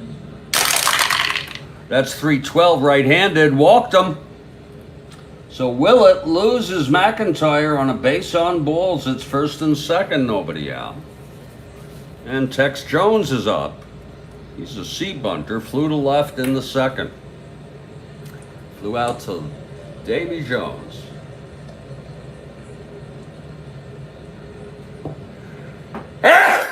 Excuse me. Oh. Oh. Oh.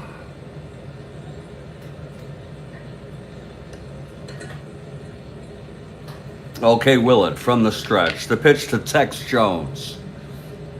Very small ball, Kathy. Here's the pitch, 2-11. And he pops it up to the left side of third base foul territory. And Moriarty makes the catch. One away. And here's Fred Payne. Payne flew to center in the second. It's first and second, one out. Lange on deck.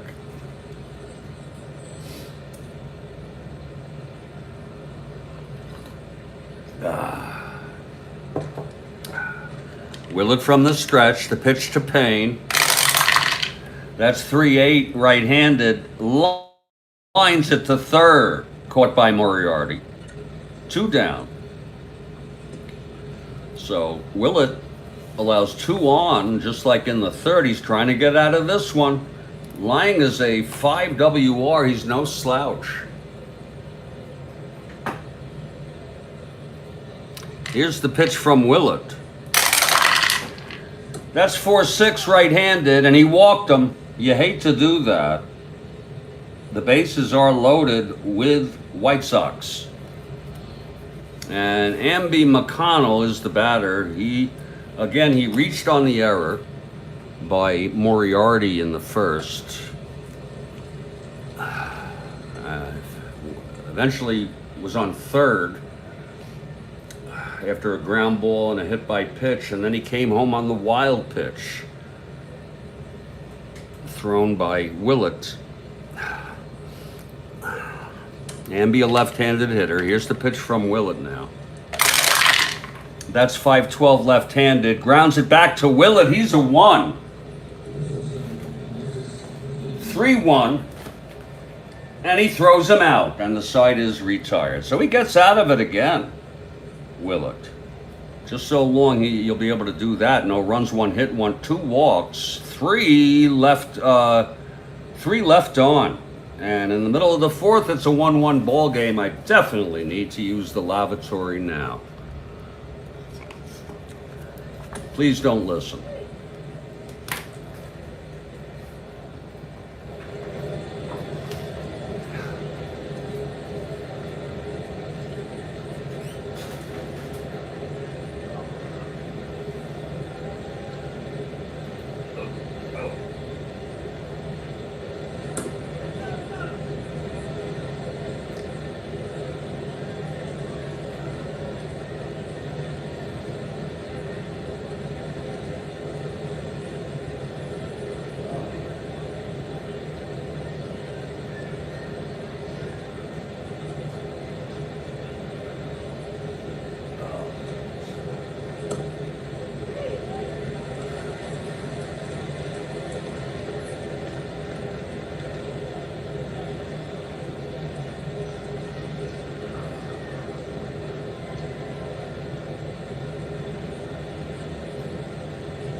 Well, we're moving to the bottom of the fourth. I'm finishing up my coffee for the day. I'll move on to the other stuff at about, the bottom of the hour.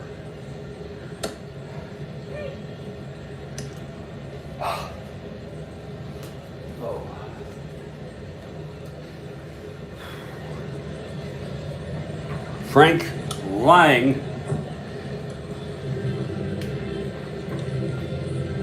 has allowed 1 run in 3 innings. Leading it off will be Sam Crawford for the Tigers, left-handed hitter.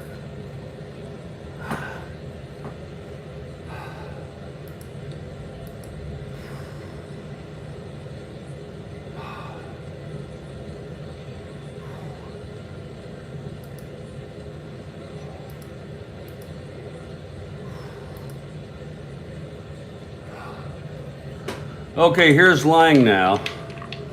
The pitch to Crawford.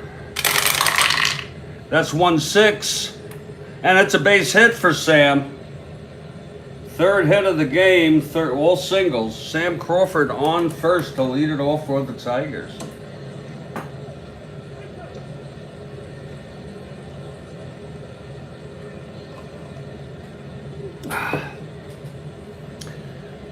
He is a 1-13 being held. And Chick Lathers steps in.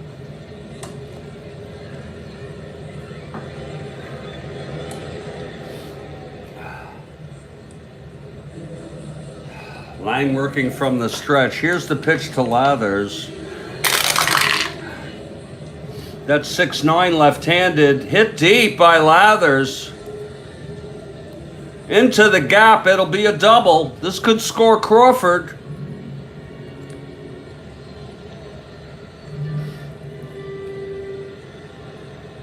Crawford rounding third, that's the center field. 1-15, -3, 1-12, he'll hold. On McIntyre's arm.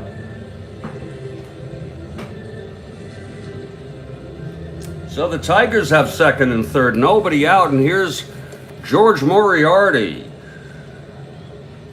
Lange in trouble here.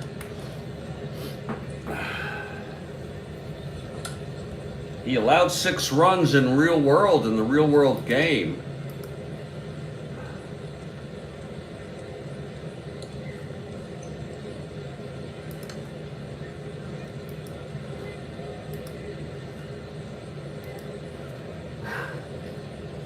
Okay, Lange trying to settle down. Here's the pitch to Moriarty. 3-9. Grounds it to second. Crawford comes home. Lathers goes to third. And that'll be a run batted in for Moriarty. How do you like that? Moriarty chopped it to second. It was picked up by McConnell. Amby could only go to first on that. And Crawford comes home. A run batted in for George Moriarty. It's a 2-1 ball game.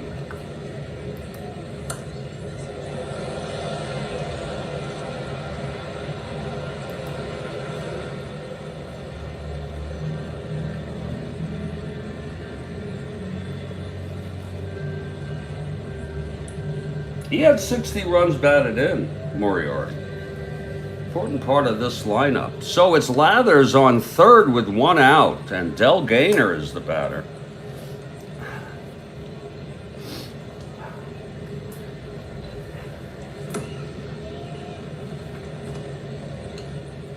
The infield is back. Here's Lange, the pitch to Gaynor. That's 4-5 right-handed, grounds it to short. Zider is a 3. 1-3, it goes through for a base hit. And home comes Lathers. It's 3-1 Tigers. And the fans are roaring here, all 4,100 of them. Gaynor on first, he's a B, 1-10. Being held, 1 out, 2 in. And Stainage is the batter. Stainage struck out in the second.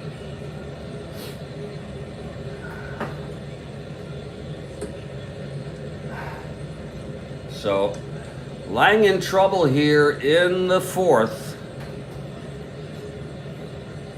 Okay, here's Lange now. The pitch to Stanage. 5'8" right-hander struck him out a second time. And that is the third strikeout for Lange. And Ed Willett will come to the plate. Willett a 4 NR. It's 2 outs now. Gainer on first, still being held.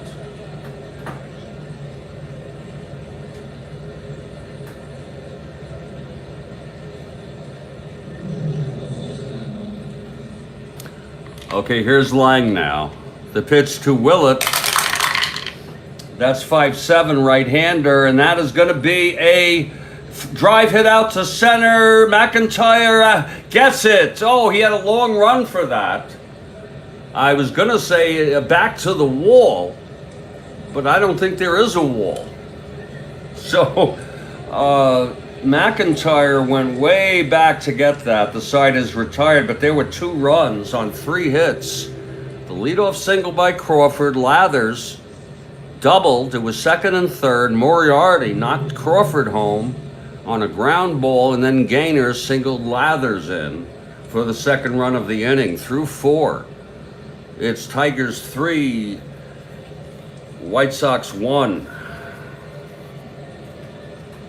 And if they can get the pitching, this Tiger organization, I have little doubt that they could challenge these A's, who are favored to win it. They won the pennant last year. And who would have thought that the A's would move twice after this? And now scheduled to move a third time to Las Vegas, which, what do you think the population of Las Vegas was in 1911? I don't think there was anything out there. Just about. I mean, there was, you know, I don't know what year it started to get built up, but I think it was, I'd have to go look at the history. We've gone 4. I think I've had enough coffee. And I'll tell you what I'm going to do, everybody. I'm going to take a 3 to 5 minute break before we go to the top of the 5th. And then when I come back, I'm going to start the other stuff. No doubt about it.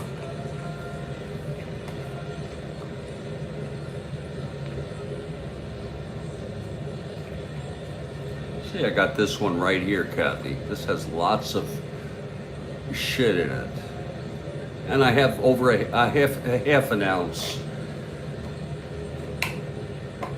in the cupboard. Kathy Hart.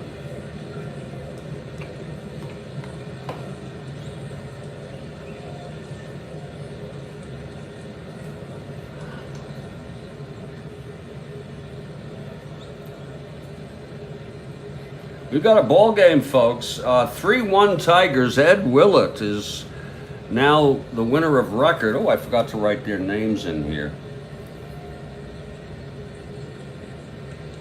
That's not like me.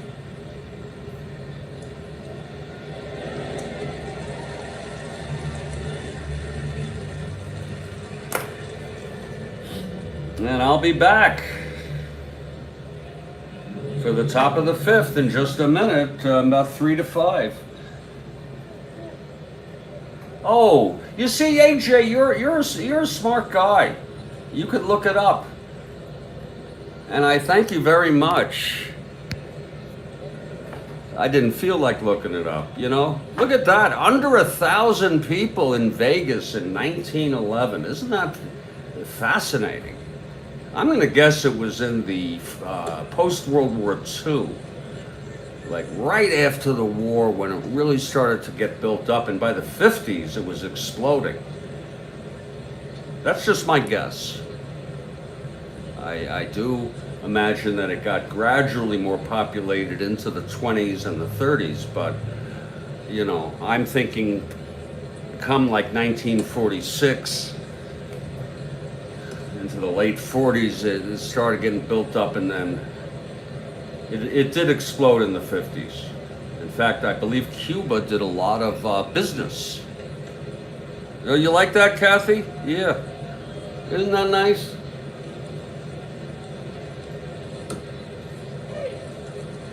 And now it's like, to me, it's just disgusting right now. Las Vegas.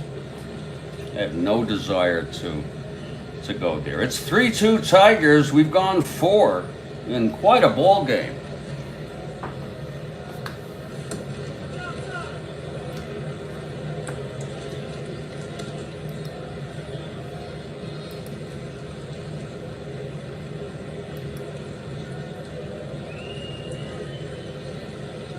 We've gone 2 hours.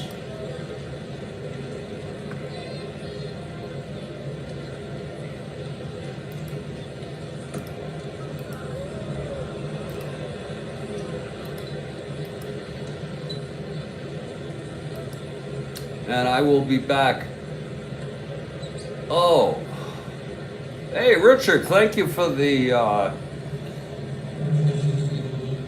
thank you for that information. Ski resorts in Colorado, sure.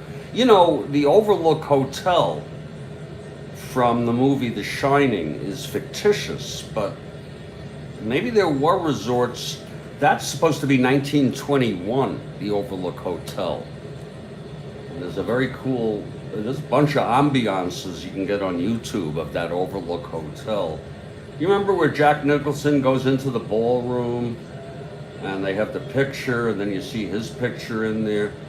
You know, that's 1921. I believe Harding was president.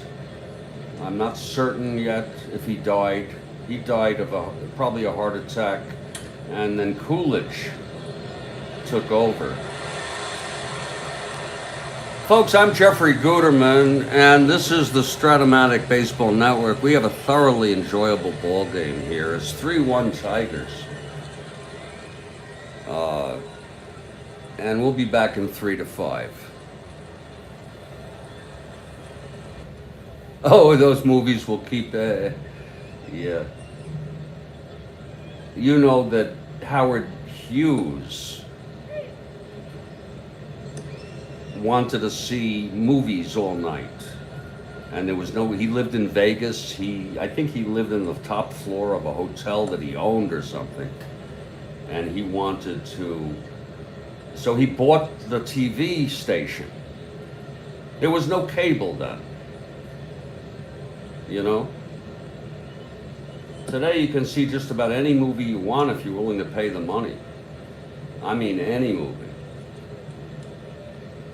But he bought the goddamn station. Now that was a that man was very ill. Really, and I don't say that disparagingly, Kathy. He was a very, very emotionally disturbed person at the end.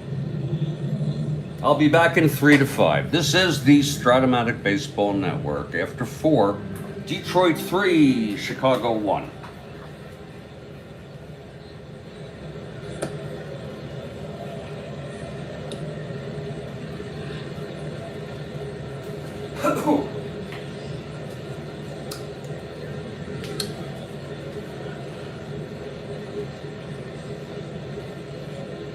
Oh, Lord, help me.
Oh yeah, yeah, Kathy Harden. He had severe OCD.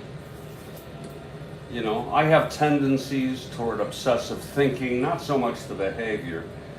Uh, you know, it, these problems, emotional problems, fall on a continuum. It's not like on off. You either have it or you don't. But he was severe.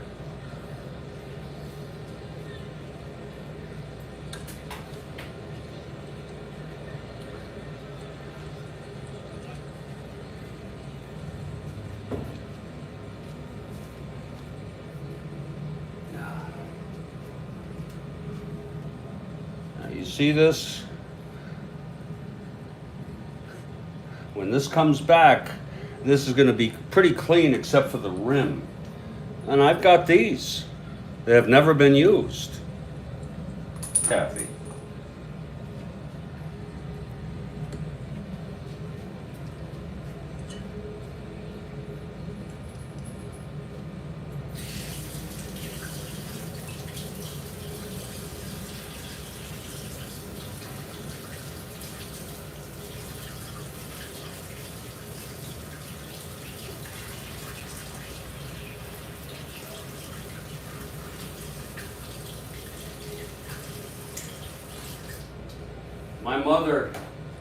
My mother used to always tell me stories about him in the 60s. And by the 60s, he was already a recluse. Never came out. The last known photo of him was published around 1962, and he looked very bad.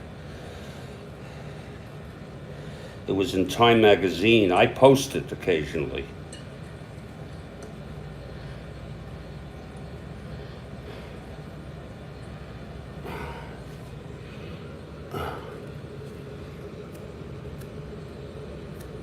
See, the rim, you can't help that on the rim.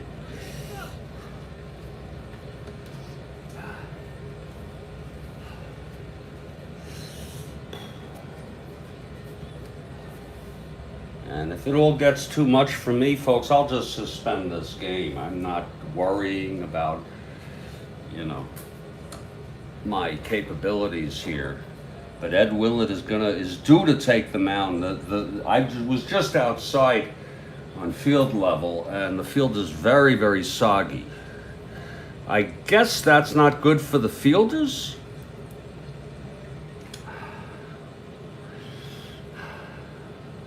And some of you may not like the idea, but I'm on medical marijuana, and I just ask respectfully, keep the stigma at the door. Leave it at the door.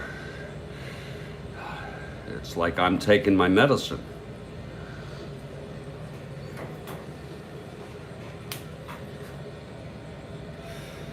Leave it at the door, please.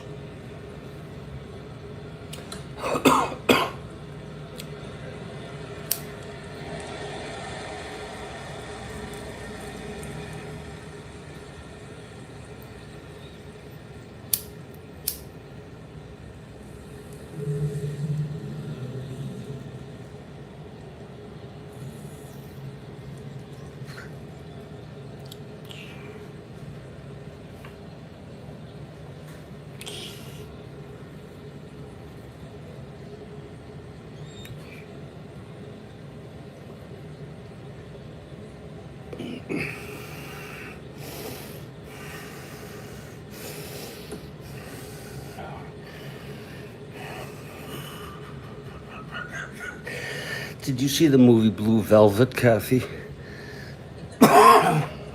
With Dennis Hopper?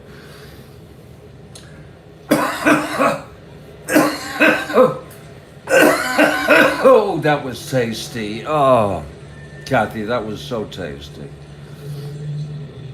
Oh, Christ, that was tasty. Oh, did you see Blue Velvet with Dennis Hopper?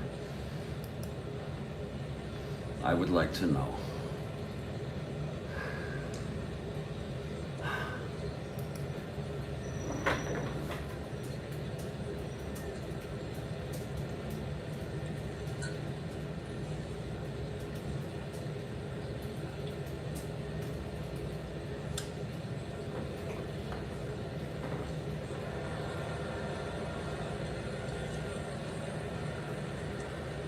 That was a sick movie. But I sort of reminded myself that I was acting a little bit like him there on that hit. Oh, I feel very nice right now, Kathy. Don't let me do any more for a while, okay? Here's Ed Willett. Been very tough. Even with runners on base, he loaded them up last inning, got out of it. Had first and third in the third, got out of it. He did allow a run on a wild pitch. Leading it off is Harry Lord. He's 1 for 2. Oh, God, Kathy. I don't know if you subscribe to any of those things, but that's a must-see movie if you like strange movies. And I don't know if you like Dennis Hopper. He died. And I'd like to know what you thought of it. Here's Ed Willett now. On the mound for the Tigers. It's 3-1 Tigers, top of the 5th. Lord leading it off. He's 1 for 2. And Willett winds. And the pitch, 6-12. And that's going to be hit right back to Willett. He's 1. 4-1, throws it over to Gaynor. And there's one away. You're in the top of the 5th. Indeed. Now here's Raleigh Zeider.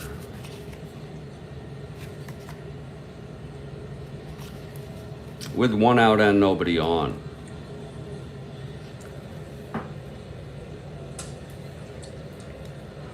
Willett winds and the pitch to Zeider. That's 2-6 right-handed. Grounds it back again to Willett. Over to Gaynor at first. 2 down, 2 ground balls to Willett. And here's Patsy Daugherty. A lot of left-handers in this lineup. Jesus.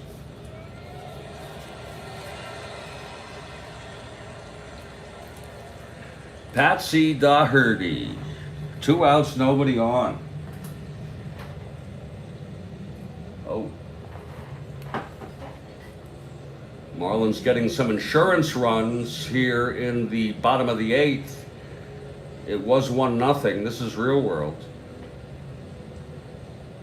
Marlins, I don't know their record, but I think they're doing pretty well. It's 2 outs, nobody on. Here's Daugherty. The pitch from Willett.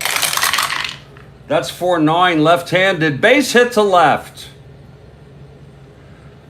Davey throws it in.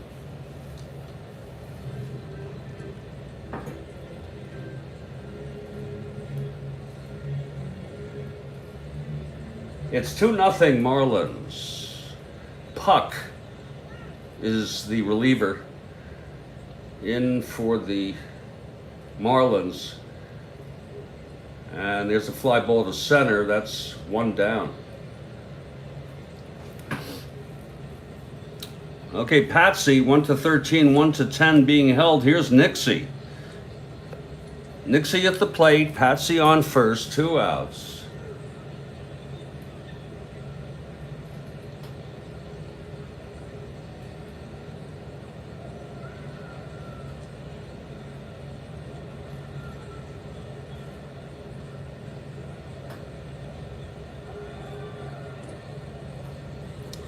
Willett, here's the pitch to Callahan. That's 3-4 right-handed, struck him out, and the side is retired. Second strikeout for Ed Willett. You'll check it out, let me know, will you? Let me know, and just be careful. You might want to take a hit or two for that, watch it in the evening or something. No runs, 1 hit, 1 left. We've gone 4.5, it's 3-1 Detroit. 1 out, no one on for the Pirates, trailing by 2 against the Marlins. It's the top of the 9th. Real world. That's real world. I got it on mute on Bally. It starts inside the gut with Purina One with microbiome balance, promoting gut health. Boy, that was a nice hit I had. It was a very nice hit.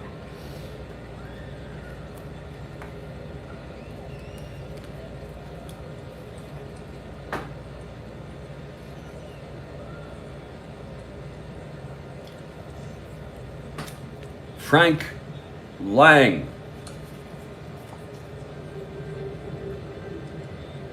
Oh, I'm sorry. Ed Willett. I'm so sorry. Top of the Tiger order, Davy Jones, 2 for 2 with 2 singles. Pirates, 2 outs now. Trailing by 2, top of the 9th at Miami. Let's go take a look at where these clubs stand in real world real quickly. Whoops.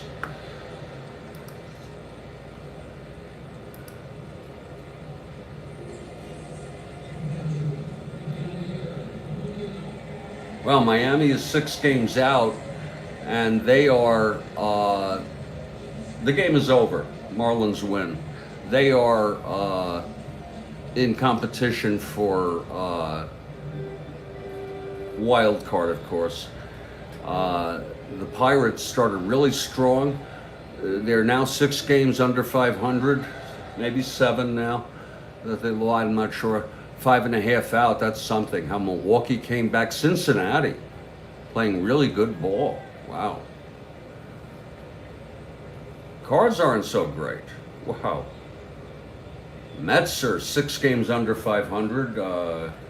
People are talking about dumping Verlander. And the Dodgers, well, they're 2 games behind. They still have a chance.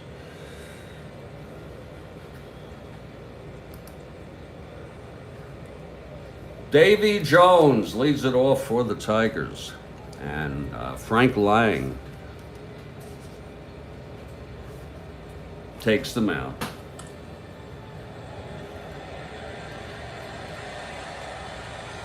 Okay, Lange, here's the windup. The pitch to Jones.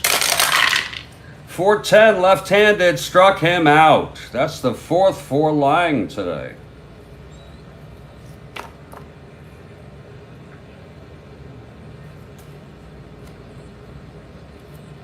Now here's Donnie Bush.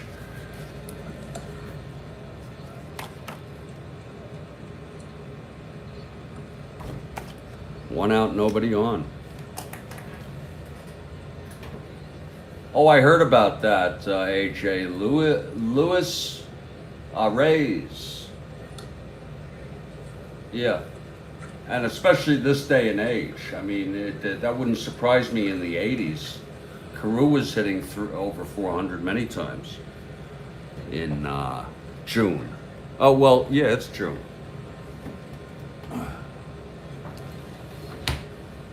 I heard about that. That won't last, you'll see. I mean, it would be just one of the most remarkable things in baseball history if he did. His standard deviations would be so much above the norm.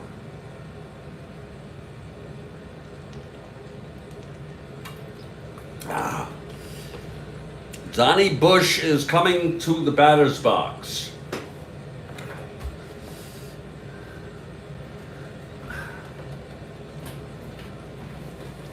Okay, Lange is ready. Here's the pitch. He's got 2 sacrifices, bunted twice, coming on with no one on this time. He's got to swing away. Here's the pitch from Lange. That's 3-9, right-hander, and it's a base hit to left. How do you like that? He gets a good hand. Thrown in by Doherty. So it's Bush on first, 1 out. He'll be a 1-12 being held. And here's Tyrus.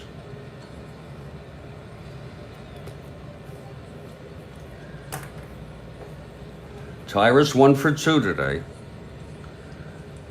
1 for 6 on the season. He's batting under 200.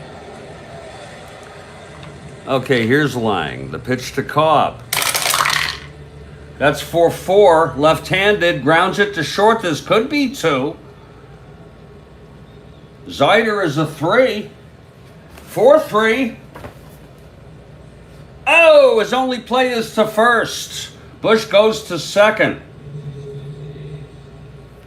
So Cobb grounds out. He's 1 for 3 today. 2 down, and here's Sam Crawford. Knocked in the first run with a sacrifice fly, bringing home Davy.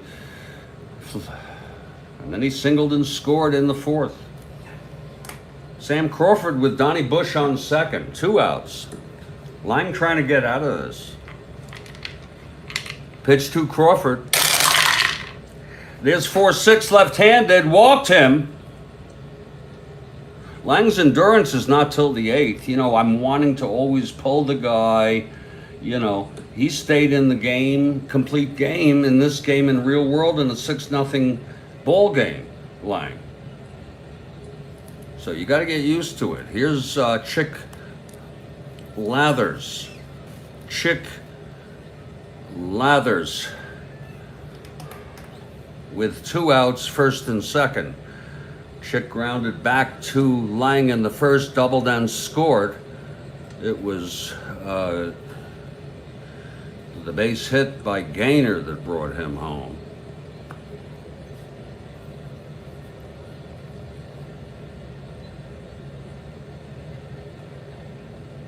And for all of you out there who text, I typically don't text in this because I do it verbally. Do you know what I'm saying?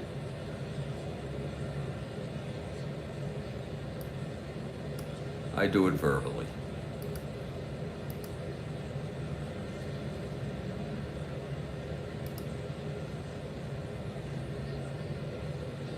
Because it's very cumbersome to do well on playing, okay? Okay, Chick Lathers, left-handed hitter. Here's Lange trying to get out of this. Pitch to Lathers. That's 110 against the right-hander. Chops it to first.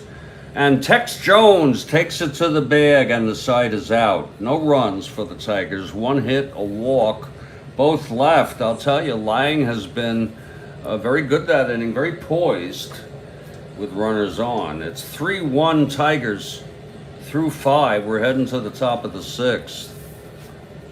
Here's Ed Willett now.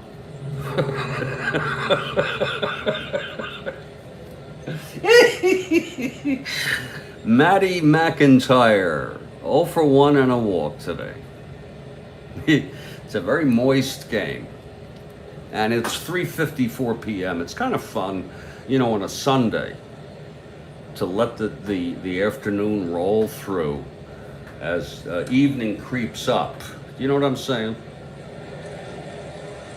It's already 9 p.m. in London and Lagos. McIntyre facing Willett, the pitch.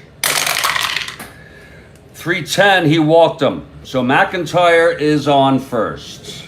And Tex Jones, the tying run comes to the plate. McIntyre is a 1-7 being held. And here comes Tex. Now Tex is 0 for 2. Willett will work from the stretch here. Yeah, you take care, AJ, and you're a nice welcome here to the Strat-O-Matic Baseball Network. You offer some very interesting factoids, as well as you are a very, very polite gentleman. Look at this guy, Kathy. Here's a tweet to me.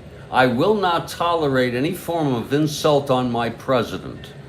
I am obedient, but for now, as Tanubu sits on that chair as our president, I respect him and support him. The same energy I take to support Obi is the same I will take the fight against whoever insults him.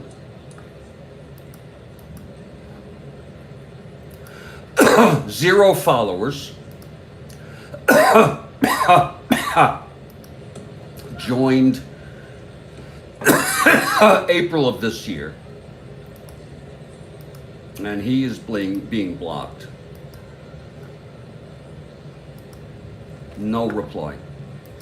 I don't know what that means. He will not tolerate. Does that mean he's gonna kill me, or he's gonna kill himself, or what? I mean, what is that kind of language? Anyway. Take care, AJ. Here's Tex Jones. Willett from the stretch. McIntyre on first, his second walk of the day, thrown by Willett on him. He's thrown 3 walks, 1 to Lange. Pitch to Jones, 5-7 right-hander, struck him out. Oh, you know, Willett, when he's needed a strikeout, he's gotten a strikeout. Yeah, the Marlins are in serious contention, I would say, for a wild card berth in real world. So it's 1 down with McIntyre on first. Here's Fred Payne. Payne 0 for 2. And Lange on deck. Will hit. That's the way they did it back then. Here's the pitch to Payne. I mean, there are exceptions. 6-5. Chops it to short. That's going to be Zider. He's a 3. Could this be 2? 16-3. Oh, no. He has to force McIntyre at second. It's 2 outs now, and Payne is on first. Well, they'll take it. And here comes Frankie Lange. Struck out and walked today.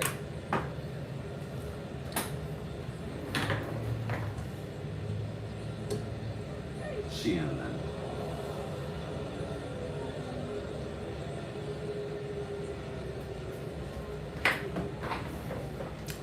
Okay, Willett. The pitch to Lange. That's 6-7, right-handed. Grounds it to second. For Lathers, he's a 4. 14-4. Oh, he throws him out. Nice play by Lathers. And the side is retired. Lathers with a very nice, pretty play at second. No runs, no hits, a walk, and 1 left, middle of the 6th. It's still 3-1 Tigers.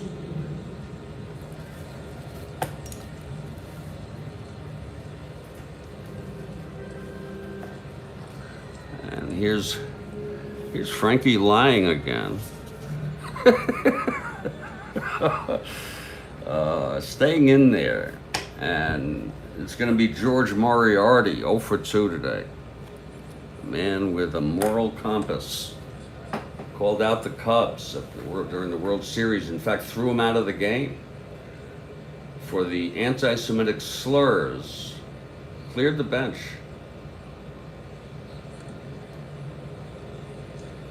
They had assholes back then too, folks. Okay?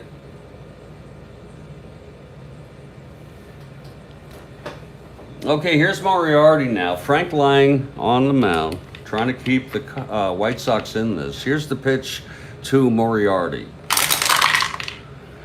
That's 4-10 right-handed, fly ball right, and under it is Nixie Callahan, 1 down. And here's Del Gaynor.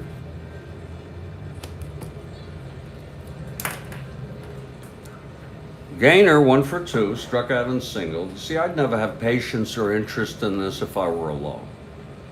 But when I broadcast it, I really like it. It's 4:00 p.m. Eastern Time. We're going about 2.5 hours now. Actually, that's with setup. We started at 1:27 p.m. Setup was about an hour. So we've gone an hour and a half for the game. We've gone about 2.5 for the entire event. And there was rain early on. The field was very soggy. Okay, Lange is ready. Here's the pitch to Gaynor. That's 5-11 right-handed. Grounded to third. Scooped by Lord, and there's 2 away. For Oscar. Oscar has struck out twice today. We learned a lot about Oscar, really. That's a fascinating story of him working as an usher for the Tiger organization in the 50s. Holy cow. And he's a great catcher, too. He's a 1-3.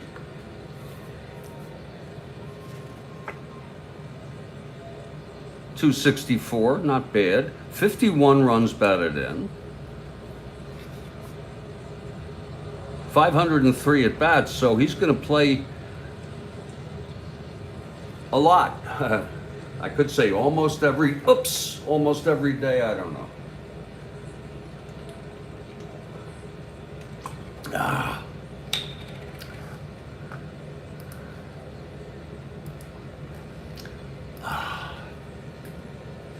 So Stainage comes up with two outs.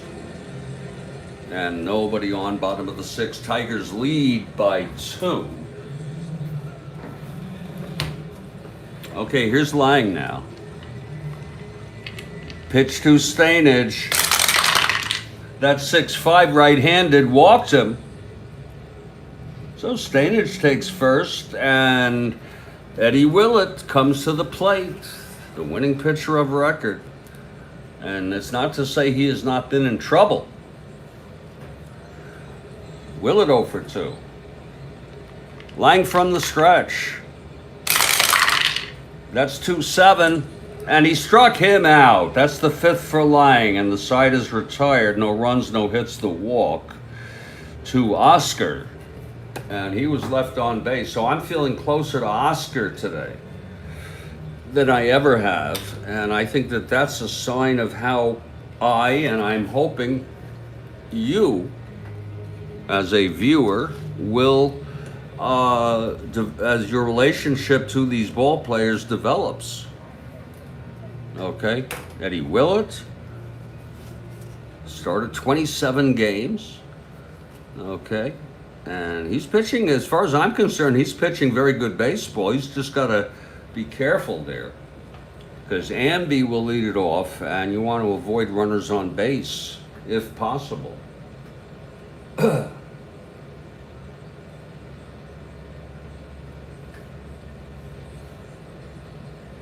Boy, it's 4:03 p.m. Maybe approaching 4:04 since I said it was 4. That was a long frickin' 3 minutes. Holy cow. I usually don't have those sorts of temporal perceptions, but that was a long frickin' 3 minutes to me. Okay, here's Amby McConnell leading it off, top of the 7th. We're glad you're with us here on the Strat-O-Matic Baseball Network. It's been a very, very interesting ball game. Willett on the mound. McConnell 0 for 3. He reached on the error by Moriarty in the first, went to second on the ground ball, third on the hit by pitch, and then I think it was the wild pitch facing Callahan. Willett let him in. Top of the 7th. Okay, Willett is ready. Here's the pitch to McConnell. 3-6, grounds it to second for Lathers. 1 down. Lathers playing a nice second base, even though he's a 4. Here's Harry Lord. Lord 1 for 3.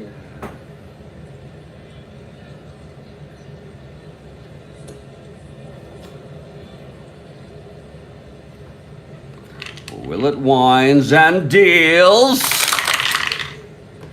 5-8. Chops it again to Lathers at second, and he makes the play. 2 outs. This is a great fucking game. Lord. Oh, Lord.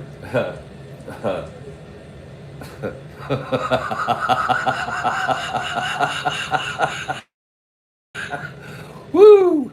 Oh, Christ almighty. Here comes Zider, Raleigh Zider. Still got to get used to how good these guys are, how much they played, and so forth. Okay. Raleigh Zider comes up. 2 out, nobody on. Willett. Trying to win this ball game. Here's Willett now into his windup. The pitch to Zider. And that's 5-8 right-handed. Grounds it to short this time. Bush has it. Throws it over to Gaynor. And there's a 1-2-3 inning for Willett. He looked better than he has all game. in the top of the seventh. And it's the seventh inning stretch. It's a 3-1 ball game.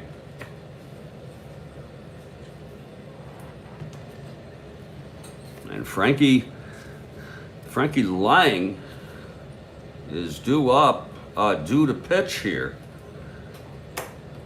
No action in the bullpen. You know, you just go take a look at these bullpens. I don't want to make a big thing, but by the way, Big Ed Walsh is about as good as you get as a pitcher. He hasn't even pitched yet for the White Sox. He is just showing you this real quick. He is before I take my break. You have Doc White, who is in the starting rotation. Lange had 22 starts. This is a spot starter, Fred Olmsted. Jim Scott had 28 starts. Wow. Joe Hovlick is largely a relief pitcher. Joe Hovlick. Irv Young does both. He starts and relieves. Jesse Baker does both.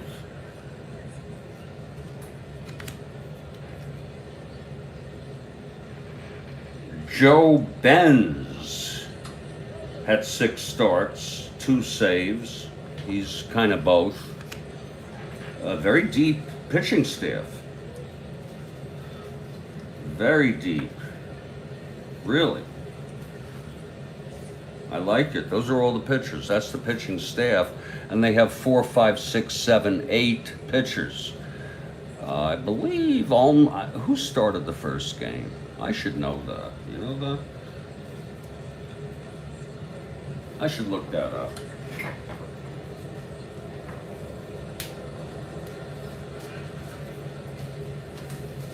I don't even remember.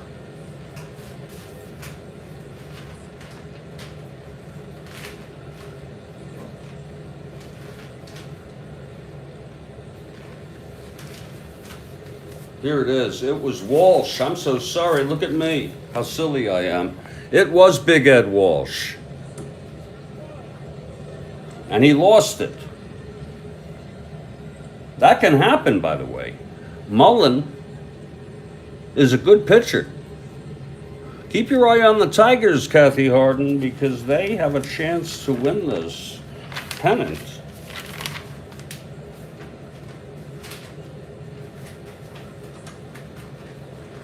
What the hell happened here? What the fuck? Excuse me.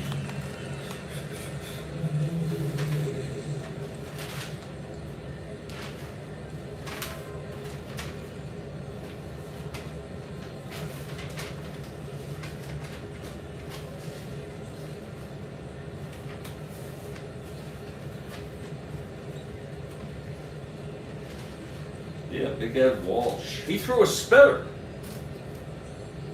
Big Ed Walsh. Just want to introduce these guys to you.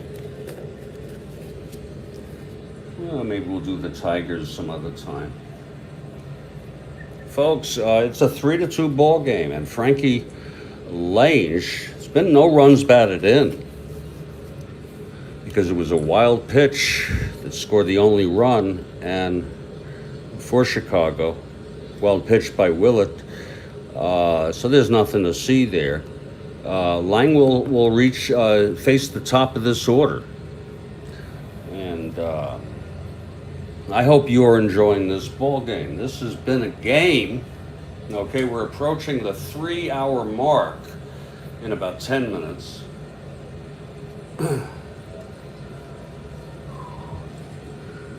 And we'll be back in a few minutes, hopefully for the conclusion of this ball game.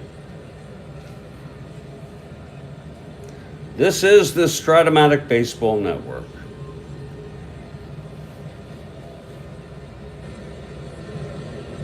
Oh, yes, it is, baby. Yes, it is. Oh, honey. Oh, mommy. Oh, God. Oh, Mama. Oh.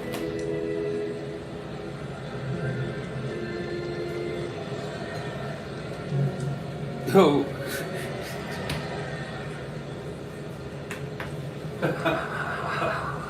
You gotta see that movie, Blue Velvet. My God. Folks, I'm not taking a break. Let me get on with this, and I'll take a hit later if needed. Here's Davy Jones to lead it off for the Tigers. It's been quite a ball game. This game's gone a lot longer than Real World.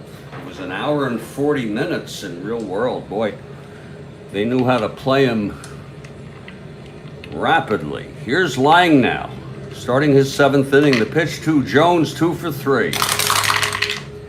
5-6, grounds it to second for McConnell. Amby throws it over, 1 down. And here's Donnie Bush. 2 sacrifice bunts and a single.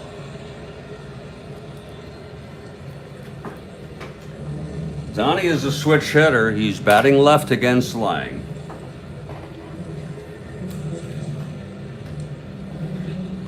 Here's Lange now. The pitch to Bush. 3-10, and he walked him. Oh, Lange can't afford that. So a perfect day for Donnie thus far. Donnie on first with 1 down. He's a 1-10 being held. I'm sorry, 1-13 being held. And Tyrus Raymond Cobb is the batter. It's kind of neat to see Cobb because you realize he's human. Okay, he's 1 for 3. He went 0 for 4 in the first game, struck out 3 times. He's 1 for 7 on the season. Bush on first being held, Lange from the stretch, pitch to Cobb. That's 5-10, left-handed. Fly ball center field, it's a lazy fly. And McIntyre makes the catch, Bush holds. Cobb 1 for 4 on the day, 1 for 8 on the season. Slow start for Tyrus, but means nothing. It's the greatest in the game. And back then they would say greatest there ever will be. They had no idea that the dead ball era would end in about 9 years, give or take, and a man by the name of George Herman Ruth would actually he was, believe it or not, he was 16 years old when this season started. I think his first year was 1914, but I'm not certain. Okay, Samuel Crawford steps in. It's 2 outs now with Donnie Bush on first. I'll tell you, Lange, I'm impressed with his poise today. With runners on base, getting out of it, keeping the White Sox in this ball game. Here's the pitch to Crawford. 6-10, left-handed, fly ball center. McIntyre, he's a 3. 8-3, he flags it down. And the side is retired. No runs again for Lange. No hits, just like last inning. A walk left on. We've gone 7 full here at Bennett Field in Detroit, Michigan. It's April 14, 1911. The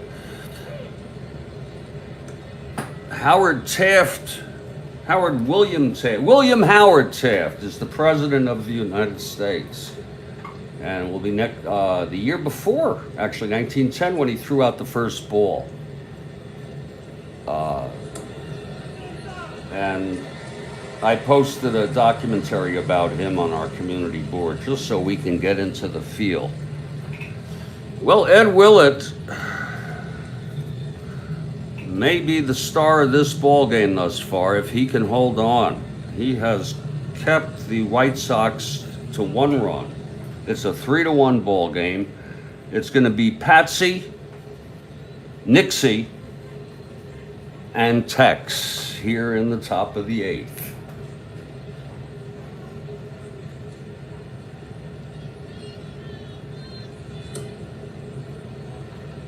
As far as we know, location of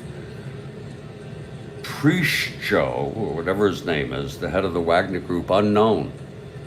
And I just say stay away from windows, open windows. In fact, don't go into any building above the ground floor. Don't drink any tea. Don't take anything from anybody. Patsy Daugherty will lead it off. Pretty good hitter. Only played half the season. A lot of this could be injuries. Patsy Daugherty, 1 for 3 today, and Ed Willett trying to win it.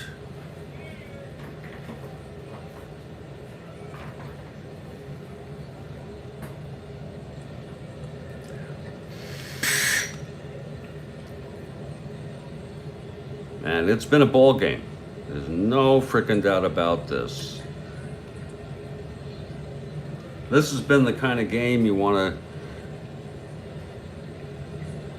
savor. You want to enjoy it.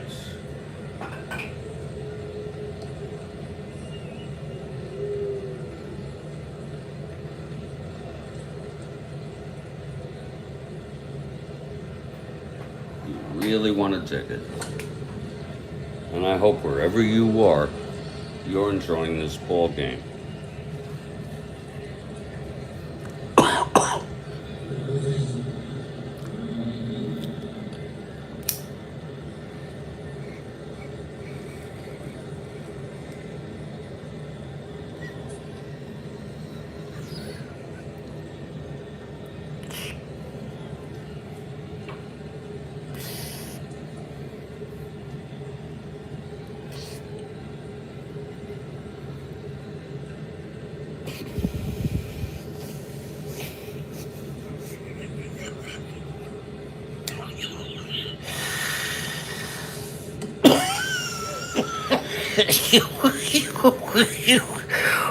Watch watch Blue Velvet. If I could make a movie, I'd like to make a movie about a guy who was that disturbed. Played by Dennis Hopper. What a guy. What an actor. Who saw Blue Velvet? Anybody?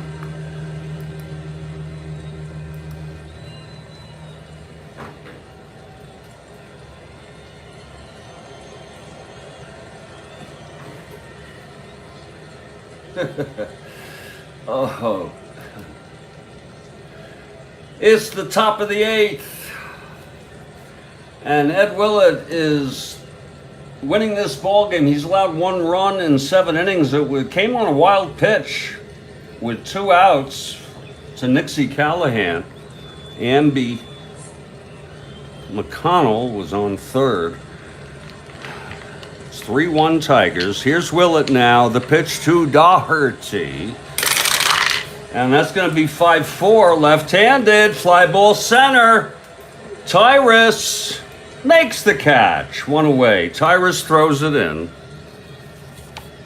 Tyrus Raymond Cobb.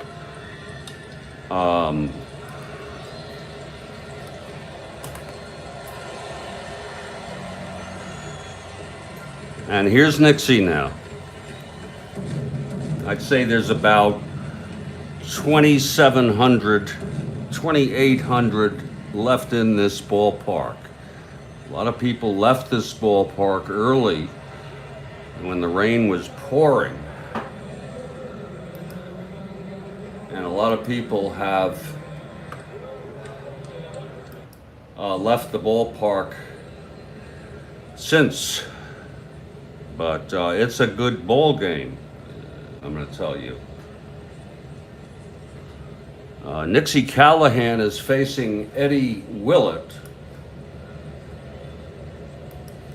1 out, nobody on. Okay, Willett. The pitch to Nixie. That's going to be 3-10. Right-handed. Base hit by Nixie. Up the middle.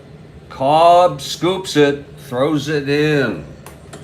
Nixie a double frickin' A. Double frickin' A. Oh, Lord Nixie, I'm going to like you. I'm going to get to like you, Nixie. What was your frickin' average? 281, that's fine. 60 goddamn runs batted in.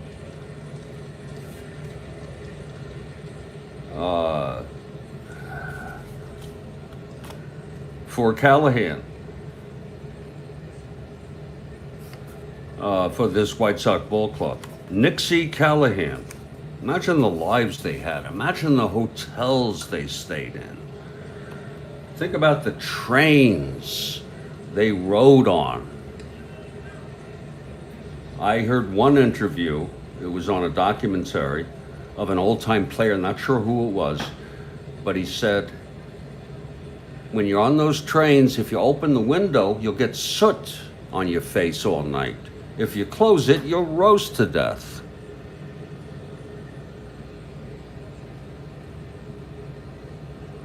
I think you should open the window and put something over your face, like a towel. Can you imagine? You know, here's Matty McIntyre. It's 1 out, Nixie on first. He is, by the way, a 1-2-12 with Oscar's arm.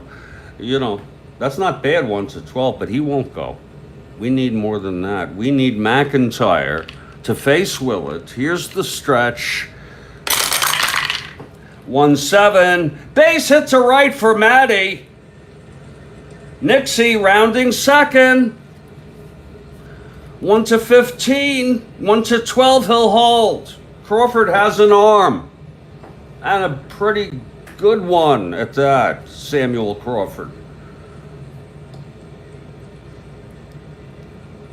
Now Willett, this is his endurance inning. Oh my. I think we're going to see about somebody warming here.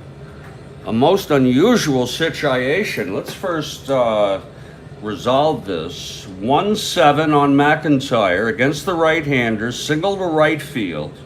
That's to Crawford a -3. Callahan will hold 1-12. It's 1 out first and second. And here comes Tex. Oh, 184. Are you fucking serious?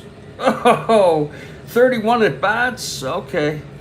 He's going to have to hit, folks. I try not to be impartial, but it's so early in the season they had no idea. And he's going to have to hit. Fred Payne will be next. But there's action. I'm not fucking putting somebody in, you know. They had no substitutions in real world. Okay. Let me show you who we got here.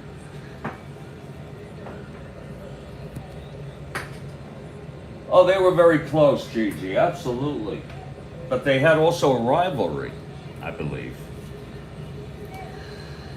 Let's see who we got. Now, first of all, we got Mullen, who started and won the first game. We got Ed Lafitte.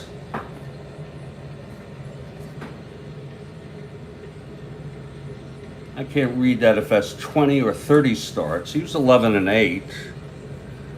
About not so great. Now Ralph Works starts and relieves without emphasis.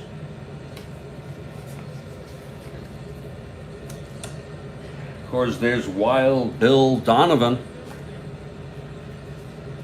He had 19 starts. He was 10-9. Wild Bill. We're looking for a candidate. We're also checking out the pitching staff, which we haven't done. It's something we'd like to do with all these ball clubs. Take a gander. Who is this? Ed Summers. 20 starts. It's a pretty deep pitching staff. He does both. I have no hesitation using any of these folks. I might check the schedule, see when they started. Tex Covington, he had 8 starts. No saves. Tex Covington. Very deep. This guy had only 2 starts, but he also pitched in relief. He had only 19 innings pitched. So you see that this is like the whole freaking thing. There's more. There's Jack Lively, primarily a starter, and he had 16. So we would put him somewhere around here. There's Wild Bill Donovan. Wow. Wild Bill. Phew. Oh, Lord. Look at this guy's name. That's it for the pitchers, by the way. Look at this guy. Guy Tutwiler. Guy Tutwiller. Boy. 32 at bats. God. That's cool. Okay. Anyway.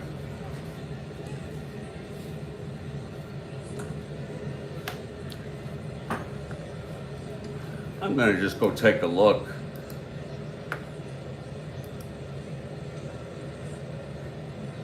To see who they used in relief. If anybody, ever. And starting with their next game, which is their 3rd. Ralph Works starts the 3rd game. How do you like that? Oh, Lord.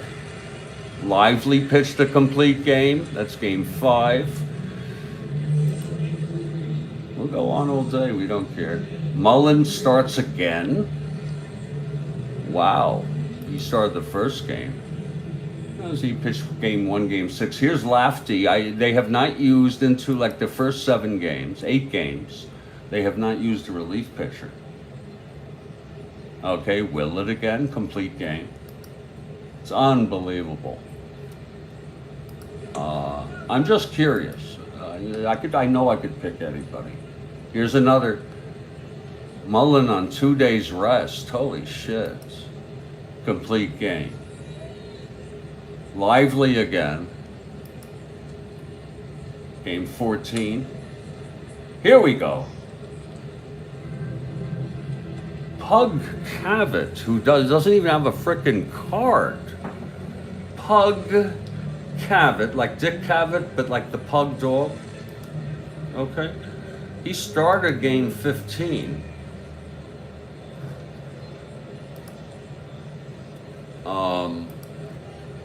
But Covington came in, and Willett came in again for 1.2 innings. You sneaky devil, you. I can use you. Here's Tex Covington warming in the bullpen for the Detroit Tigers. That's what's happening. Tex, you know, and that's a nice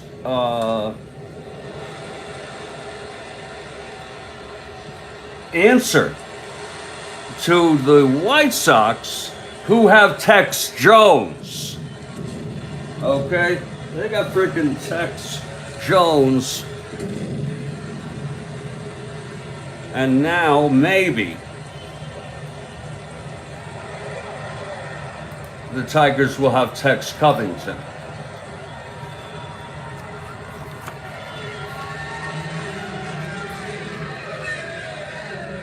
If you know what I mean. And this is how I keep them when they're warming up. So we are really up to our ears in horse shit here. And who's coming up? Oh yeah, it's Tex Jones. Ho ho ho. Well, oh, you are too, Kathy? Okay, that's awesome. And he's a 194 hitter. Well, at least he's close to 200. Okay, here comes Tex. 0 for 3 today. It sounds about right. This is big shit. Ed Willett now.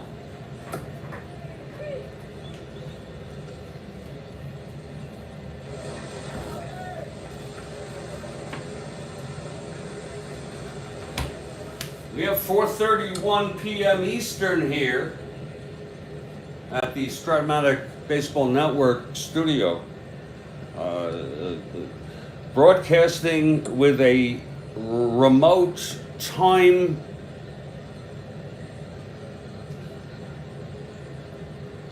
simulation. So we are back in on April 14, 1911.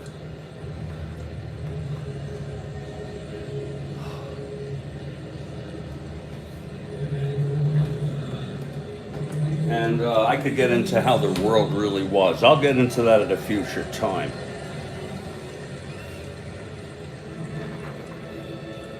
It's about racism during the time. Okay, Willett now. One hit or walk away from fatigue.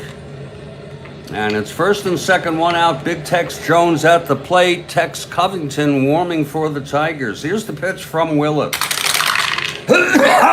3-8. Grounder to short, double play. Turned by Donnie Bush. It was Bush to Lathers to Gaynor. And that was a pretty fucking play. The side is retired. Oh. 6-4-3 if you're scoring at home. Kathy Harden. Eddie Willett gets out of it, and we're going to the bottom of the 8th. My Lord. Still warm up by Covington, and he's not a bad pitcher. I mean, he's pitched 84. Both started and relieved. It's good to know that we can use Tex if we need him in a pinch. It's relatively rare. You go 15 games before you use your first relief pitcher. Okay. Well, Chick Lathers will bat here in the bottom of the 8th. If you're looking ahead to the, and Lange has gone all the way. He's pitched good ball with goose eggs. Okay. He's handled Cobb very well. I think that's been a big part of this ball game. Cobb did get the base hit in the first to set up the run. Crawford on the sacrifice. It's been quite a ball game, and there's people who have come to this game who were living during the 1911 era, and this really happened, that there were people, and we had these matchups, these exact matchups. It's in the box score. So yes, all these folks faced Lange and vice versa with Eddie Willett. We're in the bottom of the 8th. And Chick Lathers is going to lead it off. Boy, he looks like a weak hitter. Look at that card against right-handers. 222. He does better against lefties, I guess. No, he doesn't. And that happens. Sometimes lefty. I'm sorry. Here's Lange now facing Chick. There's people here who have lives, and they're coming to a bowl game. I can tell you the day of the week. And I think this is the first year when most of the teams, or some of the teams, allowed baseball on Sunday. Tuesday. This was Tuesday. Who the frick can go to this game? Unless you don't work. And if you don't, fine. Oh yeah, this era's amazing. Chick Lathers facing Lange. That's 5'9", left-handed. Struck him out. Well, Lange has been very good today. I don't care what people say. One out, nobody on. Here's Moriarty now.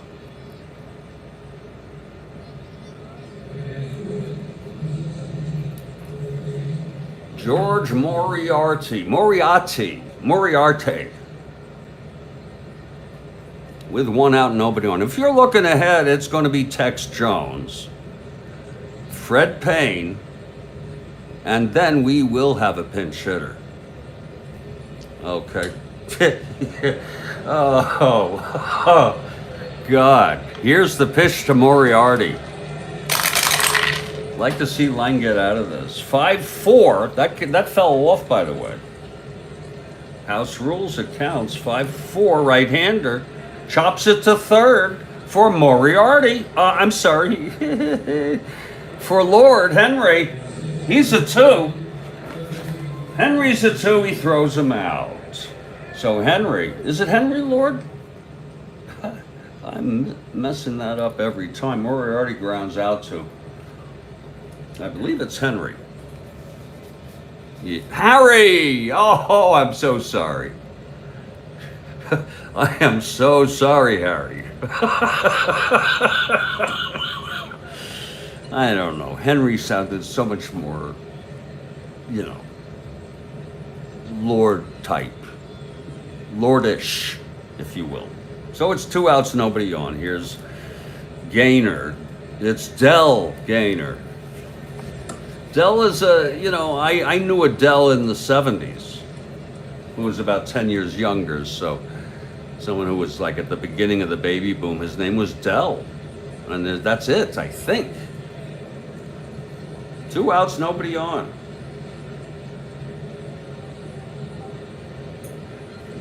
Dell Gaynor at the plate, 1 for 3. The pitch from Lange. That's 1-5, and that's going to be a base hit up the middle.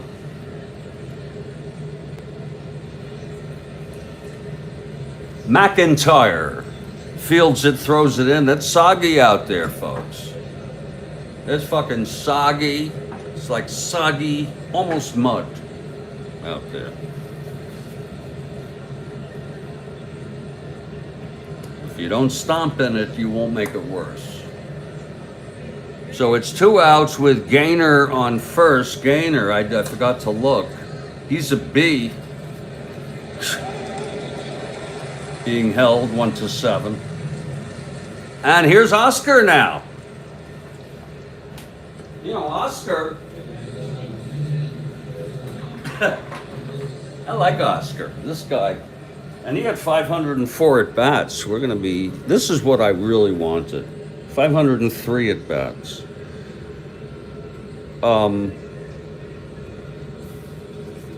This is what I really wanted. I wanted to get to know these people. Okay. And I'm getting to know this guy pretty damn well. Now, Lange has 2 outs with Gaynor on first. I'll flip it.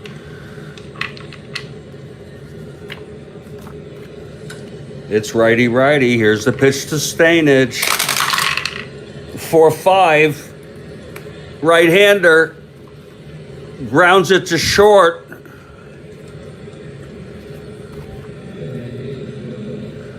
Scoop by Zeider. Oh. 5-3. Oh, he's out. And the side has retired.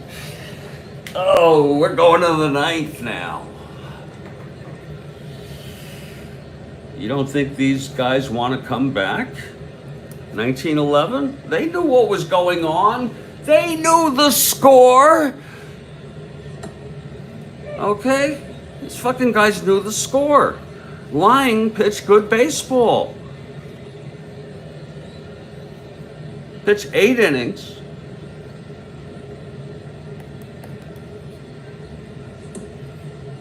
Right now he's the loser of record. He allowed 1, 2, 3, 4, 5, 6, 7, 8 hits. Satisfactory. He walked 3, struck out 6, and allowed 3 earned runs. And 10. We don't know who's warming in the bullpen. I don't think anybody is for this Chicago White Sox ball club, because I think some of them might have gotten ready in a hurry. That's just a guess. And here's the man,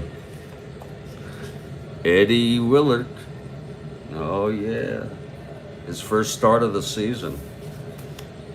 He had 27 starts. We're going to be seeing more of Eddie Willett, and he was 13-14.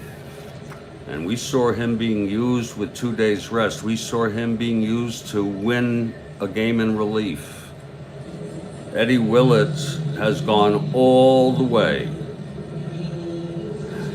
And he's going to face Fred Payne, a pinch hitter for Frank Lange. Woo, Frank. Who pitched good baseball.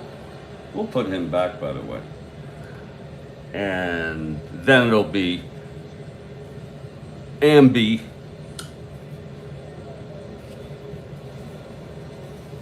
McConnell. Look at that first name. What kind of fucking name is that?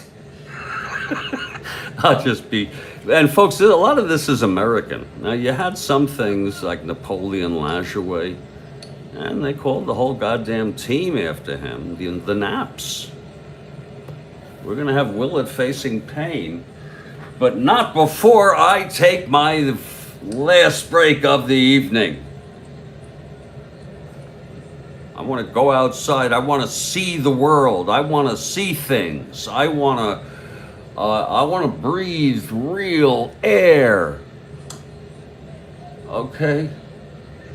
And I'm going to need 3 to 5 minutes. When I come back, we'll continue this ball game. Willett, this is not a gimme, Ed Willett. Don't fuck around out there. Okay? All right, we lead them 3-1. Let's get the fuck out of here. Finish it up. And I know Kathy Harden wants the Tigers. So hold on to the lead. Let's go home. We'll have steak dinners, okay?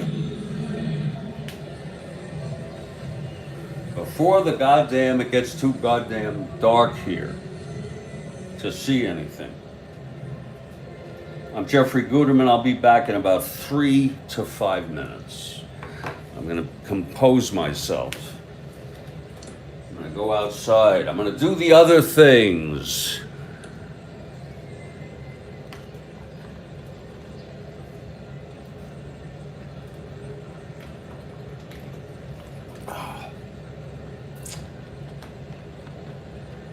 Electricity was a new thing. I don't know how many years it had been available to the masses, but in 1911 it was about a 10, 12-year-old kind of thing. It's not like, you know, it's not like it's been around forever. This was an amazing period of time. The turn of the century was an amazing in terms of technology. It really was. And I'll be back in just a few minutes. I'm Jeffrey Guterman. If we get disconnected, it's due to overheating. And of course, you go look on the community board for any special announcements. This is the Strat-O-Matic Baseball Network. Whew. Boy, it's been very satisfying. The performance art aspect, the existential aspect, the actual idea that, you know, you can come here, whoever you are out there. Love to hear you in the live chat. Okay? I'll show you me do it right now. Just come right into the live chat. Say hi. We're not going to mess your head up. Just say hi. Whoops. Hoy! That reminds me of a Frank Zappa line in some songs. Twice, actually. Just say hi. Hoy, hoy, hoy. I would play it, but there'd be a copyright infringement. I really, really watch it here on YouTube because they're tough. I've had my accounts shut down. As a religion, I absolutely won't do anything that isn't original. And if I use something like this background noise, it's because it's copyright free. I'll be back. I'll do a cleaning tomorrow. Mop, a sweet mop, wipe, spray.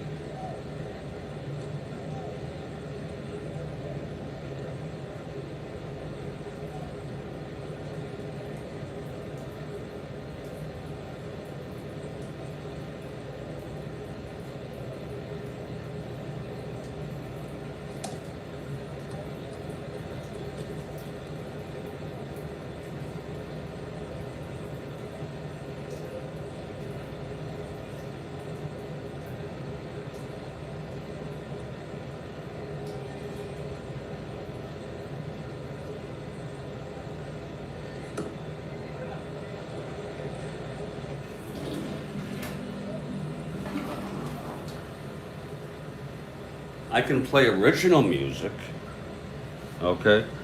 And maybe I'll just do that for you. I will put on my, some of my originals, which I went to a studio and did. Whoops.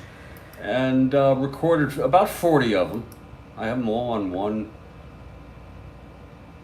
tape here. Let me see where I'd like to bring you in.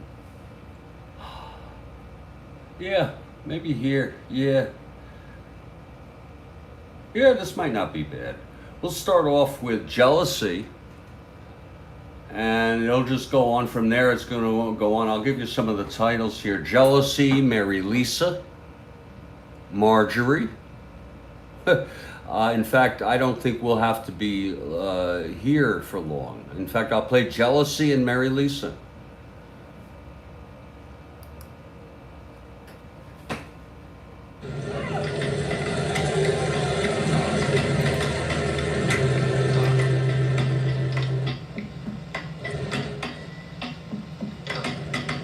Sometimes feel like I'm losing my mind.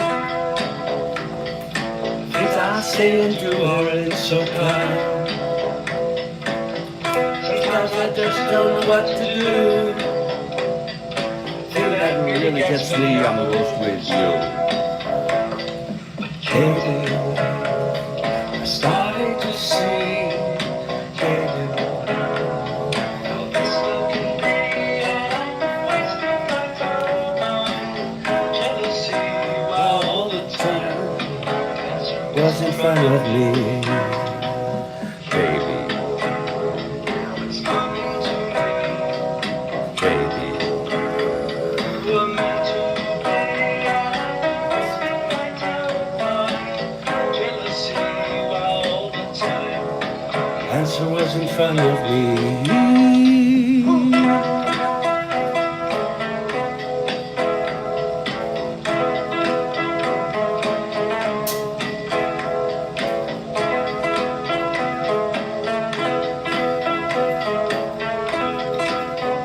Oh, sing it with me now. Baby,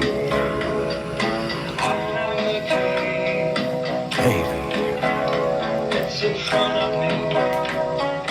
Wasting my time on jealousy while all the time as brothers in front of me. Now I'm starting to see it's about you and me. And I'm wasting my time on jealousy while all the time the answer was in front of me. anyway, I'm not going out because I just looked outside. This may seem strange to some of you. And I said,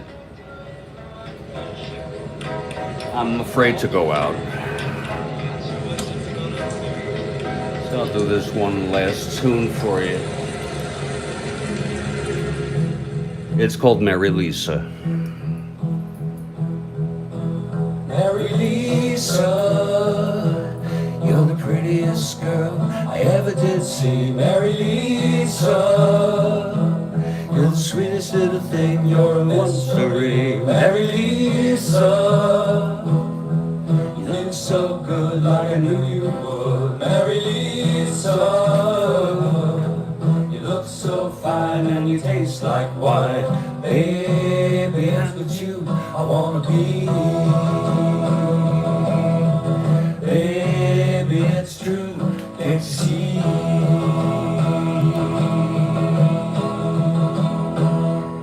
Woo. Dun, dun. Dun, dun.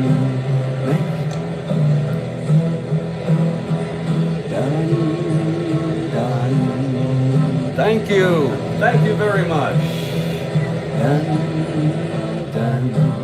Mary Lisa, you're the prettiest girl I ever did see. Mary Lisa, You're the sweetest little thing, you're the one for me. Mary Lisa, feels so good like I knew you would. Mary Lisa,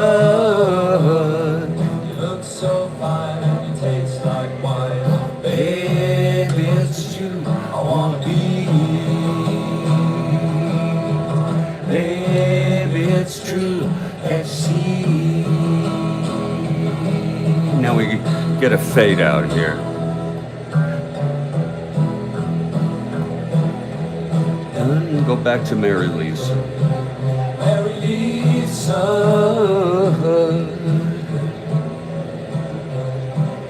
Mary Lisa.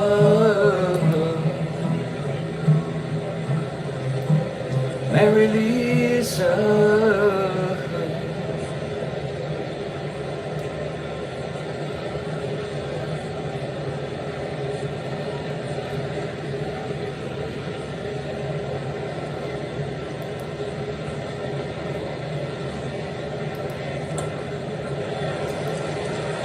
Going full screen here, watching this ball game, just about full screen, without cognizance of what is going on in the rest of the world. And I got it just about real time here. Maybe a 3-second delay. And the 3,000 some odd people who are still here at Bennett Field have created, I would say, an air of excitement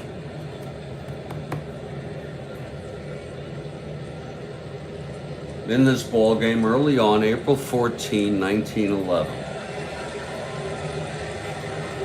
And I think we are in Detroit where the factory is, I could be wrong, of Henry Ford, an American fascist. I'm not negating that he had a great concept, the assembly line. Did you read Brave New World? You remember? Our Ford? You remember that? That's a real funny thing he did. Bertrand Russell. That's what I ought to listen to tonight. Eddie Willett going for the win. Here's Fred Payne now to lead it off. Isn't it funny how things just sort of come here? We have landed on the top of the ninth in a ball game that has been savored.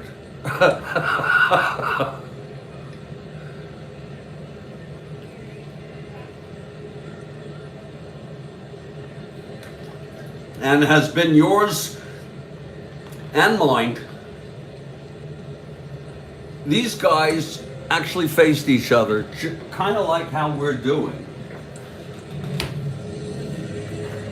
And they actually had lives, and we've learned about Oscar Stainage, for example. And we've learned about the compassion of Matty Moriarty for the anti-Semitism toward Greenberg. You know, some things, the more things change, the more they stay the same. Twain said, history doesn't repeat, but it rhymes. Brilliant.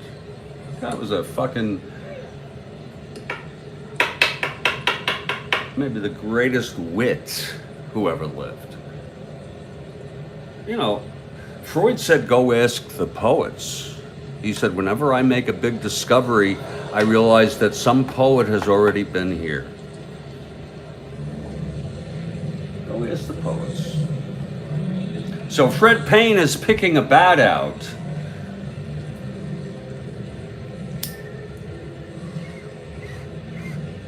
And it's gotten pretty eerie here at Bennett Field. Really. It's almost like Twilight Zone. It's another idea I had of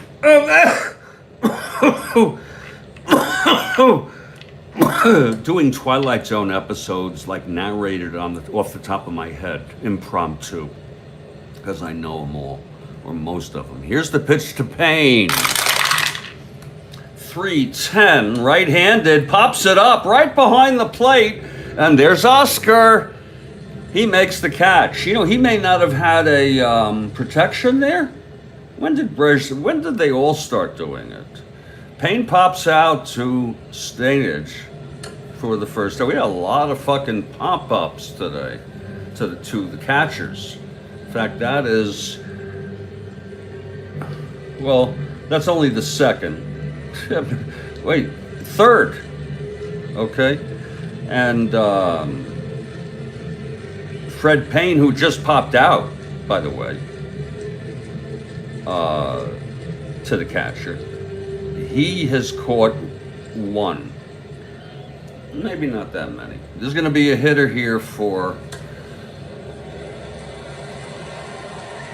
Frank Lange. And hang in, people, because, oh, this may take a while. I'm just kidding. Oh, yeah, here, let me get a hitter. Let me get a hitter. Let me get a hitter, please. With one out. They're down by 2.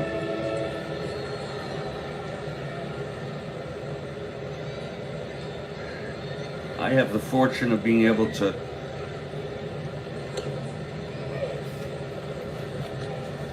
look at these guys.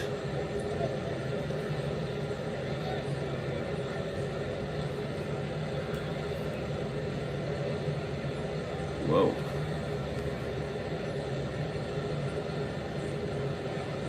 Lord, that is cool.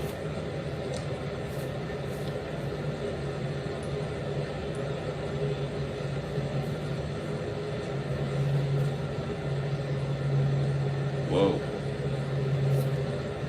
I'm bringing Bruno in. I'm bringing Bruno! Bruno Block is coming in to hit.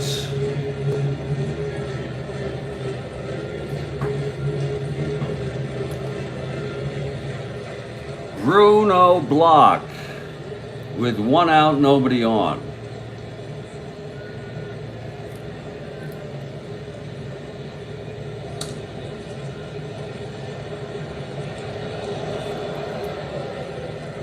Bruno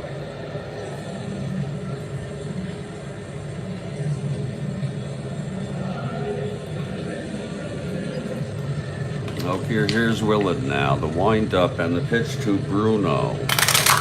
I am so sorry that I've been so fucked up. 4-8, and that is a base hit by Bruno. Maybe I haven't been that fucked up. Bruno. There'll be a hitter, a runner for Bruno. Bruno, a big man.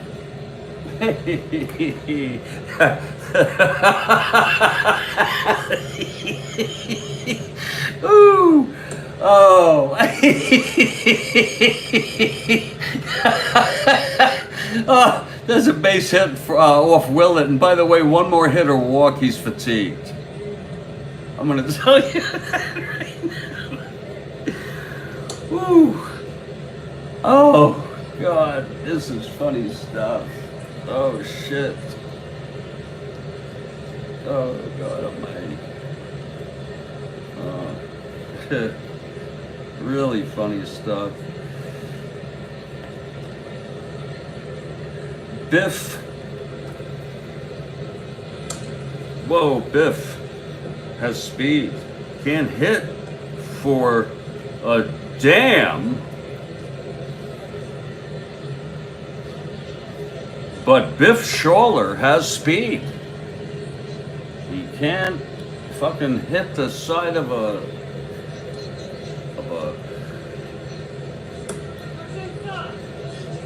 anything. Biff Schaller is coming in to run for Bruno Block, who is a 1-8. So Biff is now on first with one out. Wait a minute. What the fuck am I doing?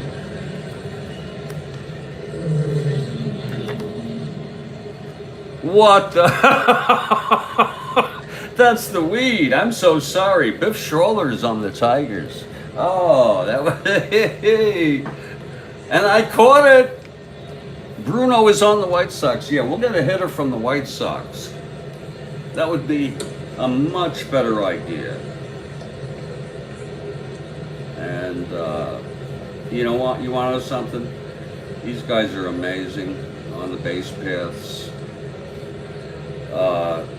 This dude is the fastest. His name is Ping Bodie. I'd like to know what that's all about. Ping Bodie.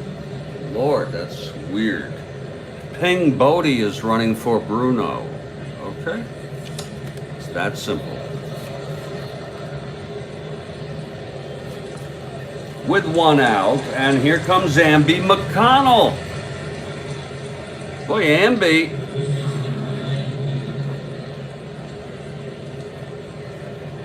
Amby again reached on the error. That was the first run. He came home on a wild pitch by Eddie Willett. He's retired him 3 times since then. Here's Amby McConnell. Bodie on first, 1 down. Willett from the stretch and the pitch. 3-7 right-handed. Fly ball center field. Tyrus makes the catch. 2 away. Oh, Jesus. And it's all up to my Lord. My Harry Lord. Harry my Lord. With 2 outs, and don't forget, it's Bodie on first. That's all we need to know. It's all come down to this. And out comes Harry Lord swinging his hips. Oh, shit. Woo! And watching this live, just about 3 seconds late. Really, not much more. And being here in 1911, fortunately, I don't want to get into it, but the racism, this was not really welcome to all peoples.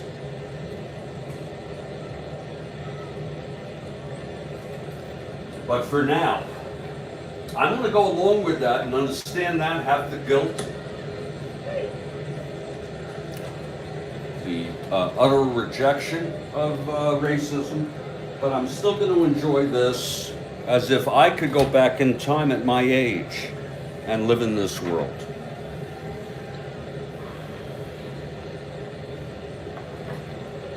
Bodie on first, 2 down. Lord at the plate. Lord 1 for 4. Willett from the stretch. That's 1-4 right-handed. Pops him up. Gainer. And the ball game is over. There it is. It's a pop out to Gainer. And this game is history. The winning pitcher is Eddie Willett. And I think he's the star of the game. Eddie Willett, everybody. Final score of this ball game is 3-1.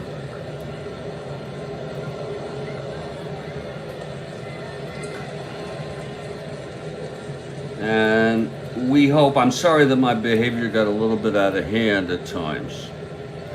But we all understand that sometimes it's done for the dramatic. Eddie Willett, the star of the game, he is now 1-0 on the season.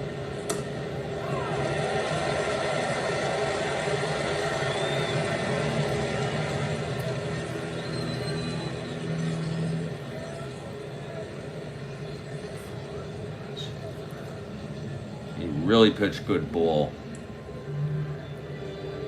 Got into some trouble in the middle innings, even as far as the fifth, but got out of it on a beautiful double play started by Donnie Bush. He walked 3, hit 1.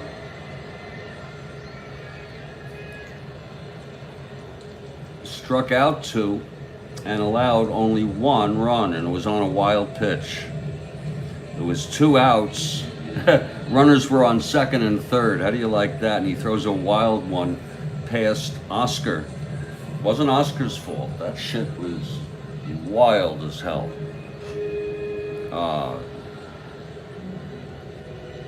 Lange pitched good baseball. I think that's all there is to it. When you hold the Detroit Tigers to 3 runs, I think you've pitched good baseball. Okay, the crowd is ushering out. I'm gonna let this go for just a few minutes in case any of you have any unfinished business that you would like to take care of here at Bennett Field.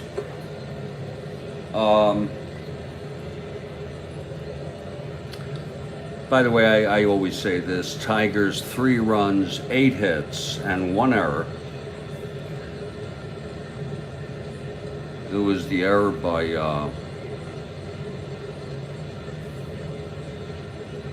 in the first.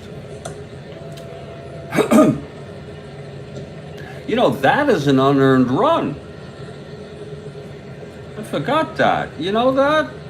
When you get on an error, that run is always unearned, so it is irrelevant to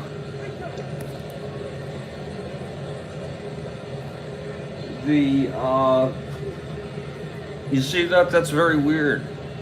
So that's going to be unearned, and it's going to be, in a way, a shutout. Not really, though. He had 1 unearned. 3 runs, 8 hit, 1 error. The error, by the way, by Moriarty. And Chicago 1 run, 7 hits, no errors. Good fielding on a Eddie Willett, the star of the game. Tyrus went 1 for 4. That's fine, as long as he gets a hit. Okay? You know, he's human. Okay? It's not a machine.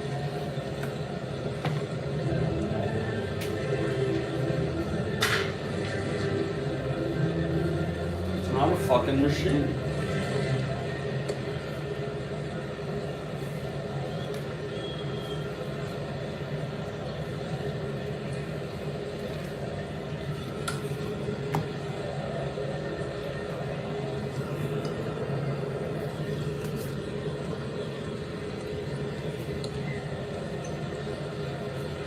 They have 1 more game in this series. The Tigers have taken the first 2 of this series.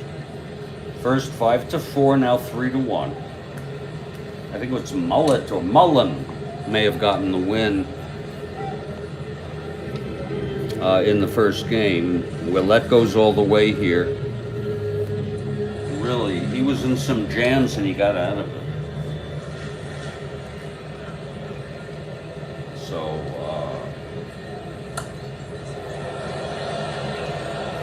Prigozhin has not been seen. At least we have no accounts of his location since last night. And, you know, he could be dead. We just do not know. Okay? Now, I want to just apologize again for my behavior. You all stay strong, and I'll catch you all next time, okay? Thank you very much.